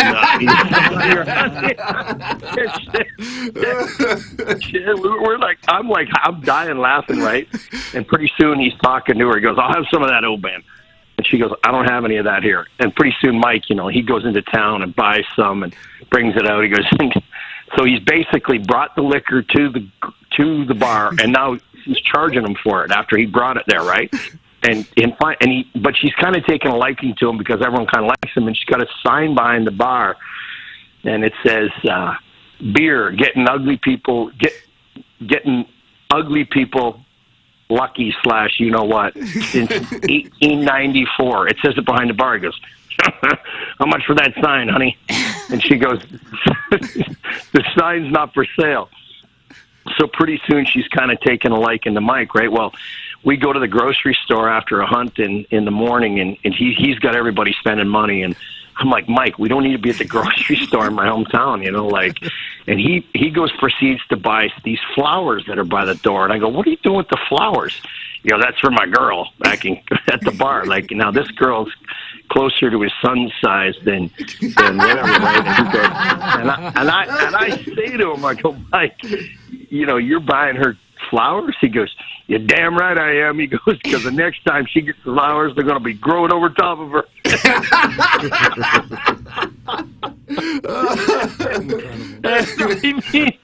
And he was dead right. Because next damn time she's going to get any flowers, they're going to be growing over her. That's be nice to her. So by the end of the trip, she's like taking a liking to Mike, like he's now her friend, and she says, "Mike, you really want that sign?" And he goes, "Yeah." He goes, "How much you want for it, honey?" She goes, "You don't need to pay me." He goes, "No, how much for the sign?" And she goes, I don't know, she said something like next to nothing, like $10 then. And he goes, "All right, you got it." So he goes, "Gibbo," to his son. He goes, "Let's get a picture with this sign." And she goes, "Mike, there's no cameras in the bar." And he goes, she points up at the sign that says no cameras. He goes, "Come on, honey, how about that goddamn sign, too?"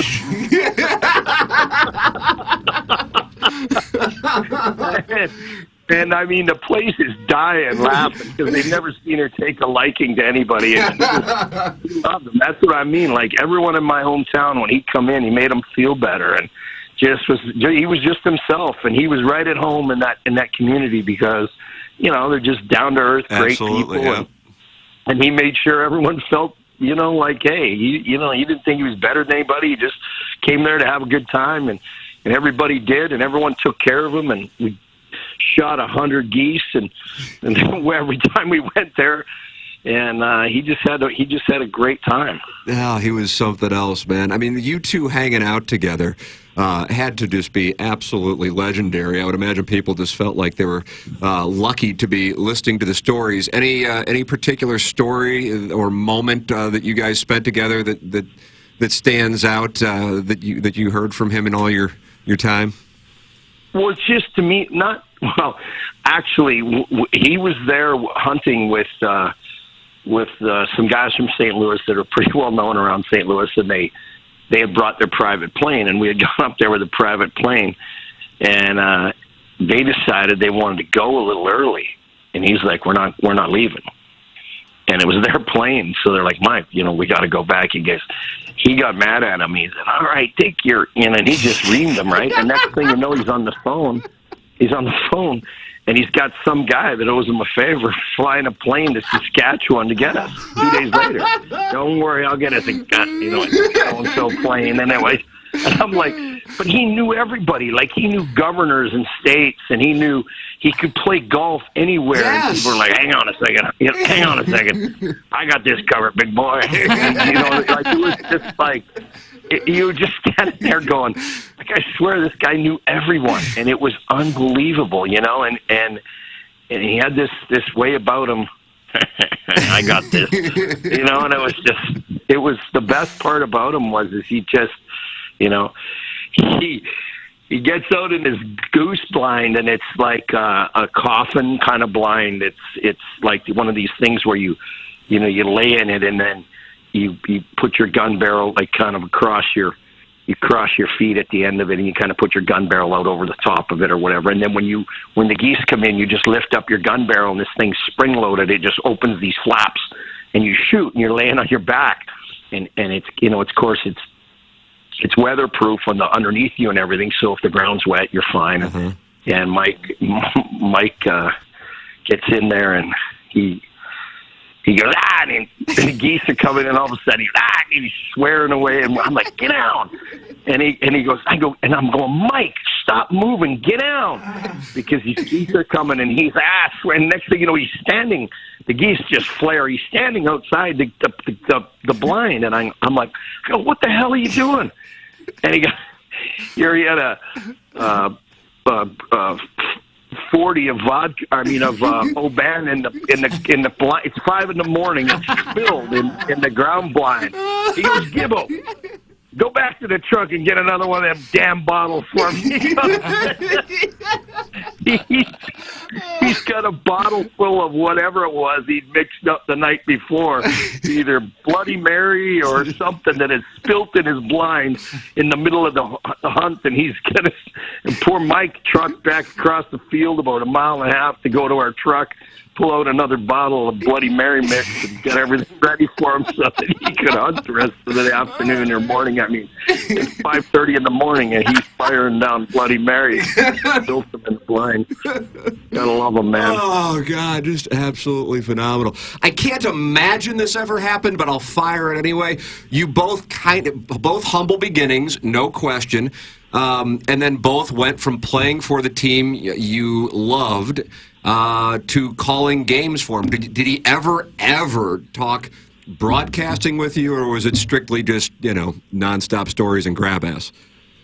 No, it was, he did talk broadcasting. He talked about, look, he would say to me, listen, the people in St. Louis, they just want to know you're telling the truth. Yeah. And he would say to me, all these guys get this passion and this ego about doing TV. And he goes, you want to do some TV, but just keep in mind, the radio is the glue.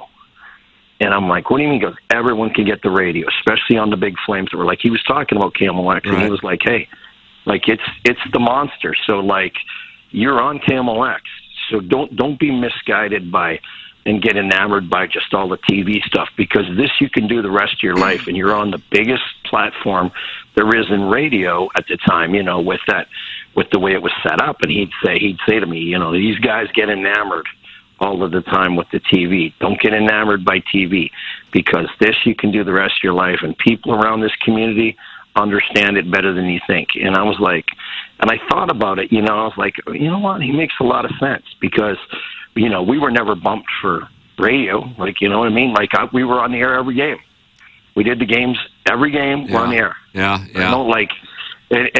And yet, if and now of course I did, I was lucky. I did a lot of national stuff and got to do TV or whatever. But when I was going through that, hey, I wonder if I should just make the jump, or, there was stuff available, and they talked to me about, prior to getting Panger, hey, would you be interested in, we're talking about maybe having Bernie, and which I didn't feel comfortable about, doing something, and with that Bernie was already doing, because of his status in the city, and he loved and beloved, and he should be, and so I always was like, I never really ever forgot that about Mike, about saying to me hey, listen, this is important to the city, so keep that in mind, and it was a good lesson for me. And then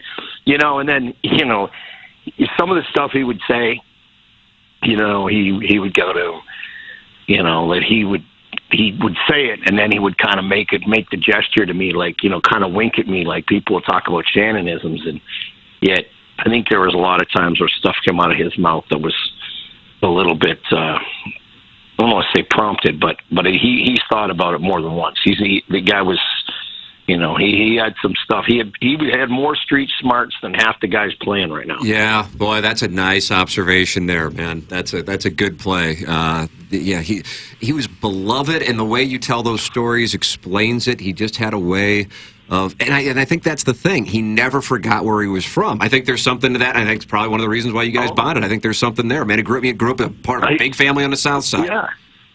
Yeah, 100%. He would say the street smarts part of it too. When I talk about that, I really mean like he could figure someone out so quick, right? And then he would make a comment. One of his comments was, "Listen, big boy, you're not going to sneak the sunshine by the rooster." And he was right. Like someone would say something, he's full of shit, and he'd walk away from you like this, right? Like, I got news for you, big boy. And you were, and he knew it, right? Like he knew when someone was, you could do an interview and he would say the way the Cardinals were playing, he'd go, "I got to do this post-game thing. It'll take about 13 seconds. I know already what this guy's going to say." Like he knew what Tony was going to say or whatever. And listen, I think the Cardinals treated Mike with an unbelievable amount of respect. I think that managers were a little afraid of him at times because you weren't like they were going to come and go. He wasn't. I mean, at the end of the day, that's the truth. Yeah, absolutely. At the end of the day, you can treat him however he ain't going anywhere. No. So if you want to get on the south side of him, you're an idiot. He wasn't going anywhere. He was going to be the guy. I mean, that's the way it was. There was no I think I might, put him in his place or have, like, I know Matheny and him had a conversation and they kind of, they had a little, not a run in at all, but just more of like, hey, kind of what, and Mike was like, hey man, this guy, you gotta make sure that, he's an icon. So you have to make sure that you have an understanding with Mike because he's going to get some things that other people don't get. Yeah. And he should, and that's the thing in all sports right now. Like I'm treated very well by the St. Louis Blues, right? But sometimes there's young people that come into the organization and they say things and do things, and you want to say to them, hey, because Hully made a great point the other day. He said the same thing about the staff and just about, hey, it's hard to sell and be productive in the business of sports when you're not winning. It's hard to sell. It's hard to have people. Listen, when things are easy, it's easy to sell. And when things are hard, the only people that are believable are the former players or the people that have been consistent there. It's just a fact. Yeah, you're right. You can say whatever you want. About who's the most believable people in St. Louis right now? The players that won the Cup. They are the most believable players in St. Louis. That's the way it is. And some of them are former players. If you bring Alex Steen and or Jay Bomeister and Alex Pietrangelo, and they say something that, hey, we're going to be fine next year. Well, people believe them because they won already. So they say, oh, okay. Yeah, you're right. They don't believe. They want to believe Doug because he's had success. They want to believe Chopper and the people that work in the organization still. But the truth is, the people that they really believe, are the people that have won, and that's the people that have been there a long time. So with Mike Shannon, like, what are you going to get out of it? And the young people in the organization that don't know, when they would come in and they would go, oh shit, and they kind of don't understand what Mike Shannon was about. Well, you're already behind the 8 ball. You better learn who he is, take care of him, and make sure you do, because at the end of the day, he's the most believable guy in the organization. That's it. That's the facts. God, that's a great observation. There's so much truth to that, man. The way that you lay it out like that, there's that credibility, and he was really beholden to no one. He was kind of like a local Charles Barkley. Like, he could say whatever and nobody was going to cross his path, but people believed him too. Even if it didn't come out like perfect broadcast language, it still was credible, and that's what matters. Well, for sure. And hey, think about this. Like, if you the best salesman with the Cardinals, with the Blues, with now the soccer, right? Mm-hmm. They're all going to be replaced. At some point, they can be replaced. They can be replaced, or they may not ever be, but they could be. You can't replace Mike Shannon. Yeah. You can't replace Bob Plager. You can't replace Brett Hall. The people that have been around there talking and saying the right things their whole life and going out in the community and being involved and getting in the middle of things and making sure that people are taken care of and using their platform to help people and saying the truth, you can't replace them. You can replace vice presidents, presidents, general managers. You can replace everybody in the organization, your top people. You cannot replace Bob Plager, Mike Shannon, and the people that have done those things in that community. I don't care who you are. And you're full of shit if you think you can. And so at the end of the day, that's exactly why people loved Shannon, because they knew what he was saying was the truth. He might not, the delivery might not be, exquisite all the time, but the truth was 100% laid out there for him. He didn't care. And the way he put it across, sometimes he wasn't vicious or anything like that, but boy, when you got the point. That is a perfect, absolutely perfect way to sum it up. Man, I'm so glad we were able to connect and have you on to talk about him, because that really, it's like a lesson, really. I feel like this was a lesson as to why, because I knew he was beloved, but when you say that, and I kind of think about whether it be like when O'Reilly walks the streets of St. Louis or David Freese walks the streets of St. Louis, the rest of their lives, they have that credibility, and Shannon did it in the 60s, 100%. and he had the juice forever, man. Chaser, thank you so much, especially with traveling and as busy as you are. Thank you so much for coming on and paying tribute to your good friend Mike Shannon. Always incredible. We appreciate it, brother. Well, it's a big loss, I will tell you. He thank you, and here's the thing: he wasn't living like he would have wanted to go out. Yeah. So as much as it breaks my heart to know that you can't sit down and have another beer with him and a laugh, I can tell you, man. Just talking to him last week, I was like, sheesh, that's not what he would want. Mm-hmm. So. I'm blessed to have known him, and thanks for having me on. Absolutely, brother. Thank you so much. That's Kelly Chase with, man, that was awesome. I got to tell you, being real, just transparent with the audience, and you can send them whatever messages and say, or the emails and stuff. I got to go because I got to do another show here in 10 minutes, but I was debating with the Plowhawk and Jackson, knowing all the stuff that we have to get to, like what to do, and I was like, maybe because I know Chase is busy, maybe he'd appreciate it if I said, hey, let's not worry about it. And I knew he couldn't do Balloon Party anyway because of the timing. But I am so glad that we had him on. Holy crap, that is... Didn't what he say there, Doug, kind of sum up and explain it from the player and also the kind of the St. Louis legend perspective as why Shannon was so beloved by the people? Oh, I think so. Kelly Chase also gives us a chance to check out the drop button. Yeah, 4 different times. Plowhawk was very active.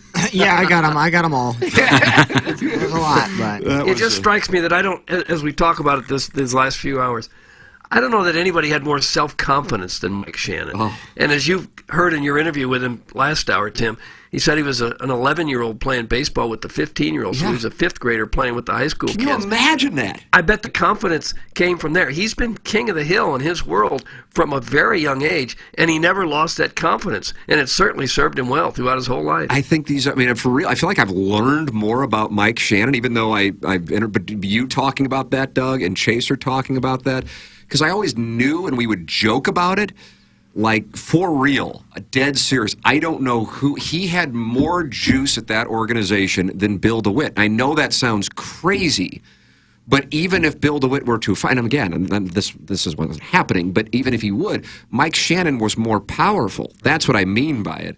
And Chase laying that out, because he came from St. Louis, he came from a humble background. He did it all of his life in St. Louis. So the people who are old enough to remember that he was this god of high school athletics, and then did it at Missouri. And then Frank Broyles, who I realize in St. Louis and in the state of Missouri probably means nothing unless you really follow college basketball, but a god of a college football coach. There's an award named after him for the best assistant coach in college football every year.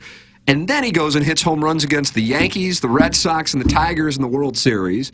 And then he's Jack Buck's guy for 30 years and then becomes really the face of the franchise when Jack Buck passes away for the next 2 decades.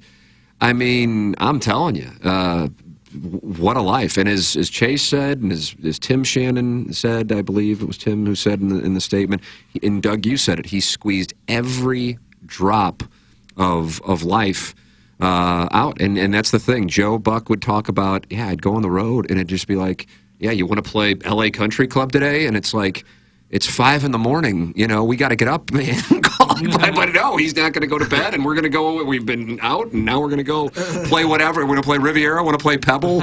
It just doesn't matter. And somehow he would know everybody, and they would love him. And Chase telling the story of what sounds like a husky lady in Saskatchewan, if I'm reading between the lines, who hated everybody, and Shannon won her over, is so textbook.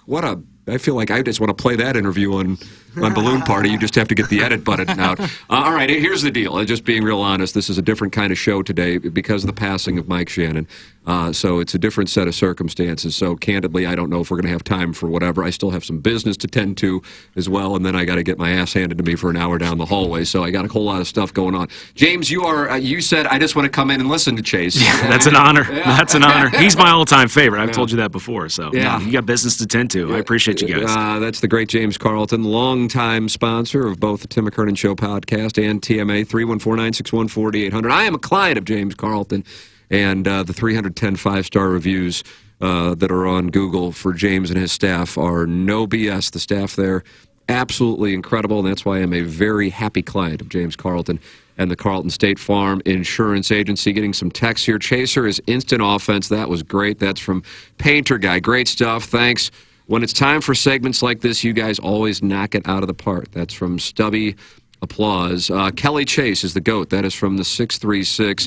Awesome you have Chaser on. He couldn't tell these stories on the other stations. Yeah, we were just sitting here listening to him curse, and nobody was, thinking anything of it either. I love that we're at that point. Yeah. Clownhawk just casually leans over and hits the dumb button, and I don't go, hey, don't say yes or a-hole. Because that's the thing with Shannon. He had a name that you really can't use in 2023 for the people he didn't like. I'm not going to say it. You might be able to figure it out. Kind of an old school name that people would use. You'd immediately be fired if you used it now.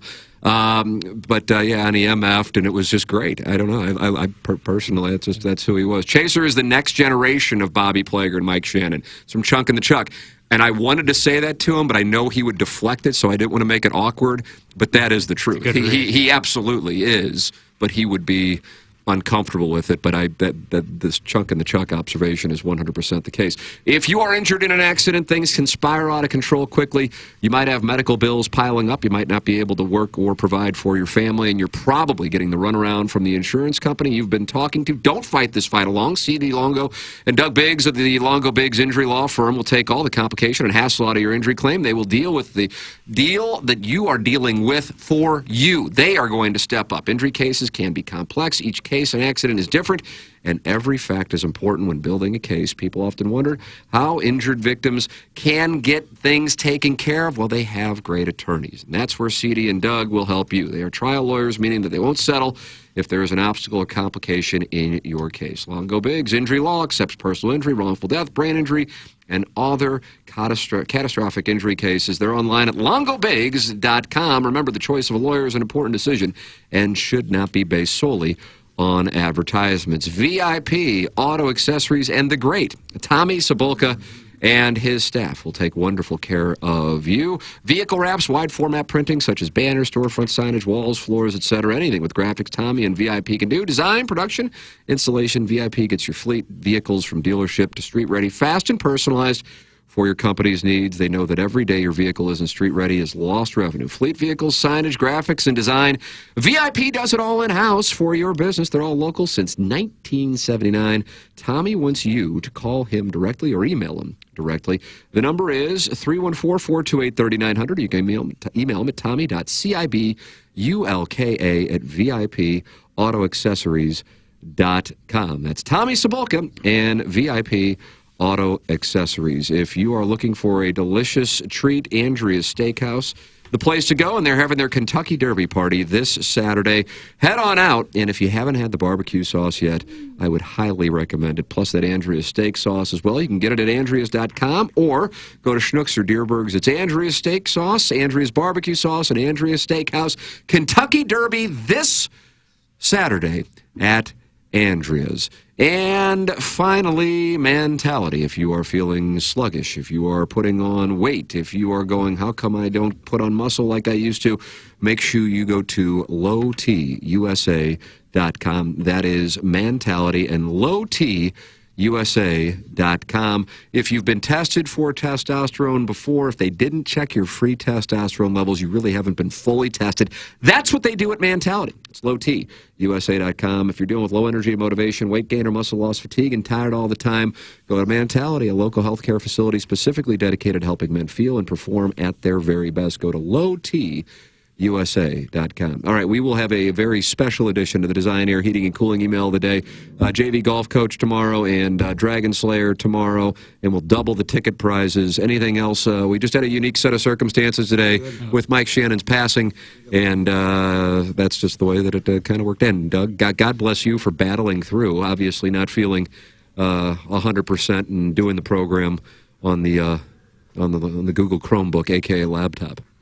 I'm just glad that this laptop works so well, because when the show's over here, I'm going to look for some property in Monte Carlo and see if I can find myself a little condo there on the Mediterranean coast and do the show from there from here on out. Marshall, the engineer, who, if you were watching on YouTube, you might have been able to see him while the Shannon interview was playing. He said, yeah, we can have two different Chromebooks, so two of you guys can broadcast remotely. So, Doug, I guess we kind of know who won the straw drawing, so you'll be in Monte Carlo and I'll be in Jupiter, and we'll act like we're in St. Louis, like other radio hosts have done for years, and not tell anybody. And I guess that's how we'll do it. Right. That just sounds fantastic to me. Ignore the Mediterranean Sea behind me. Yeah, pay no attention to these oceans. It's the river. I'm going to need a considerable raise if I'm going to find a place in Monte Carlo. We will be back tomorrow. I apologize. It's on me for the Design Air Heating and Cooling email today. But if you heard the Kelly Chase interview and the Mike Shannon interview, I think you understand the reasoning for it. So we call an audible today because of these sets of circumstances. Hopefully Iggy is back tomorrow. Doug will be back on the laptop and feeling better, and hopefully in studio on Wednesday. KG in O-Town, thank you for coming in on short notice.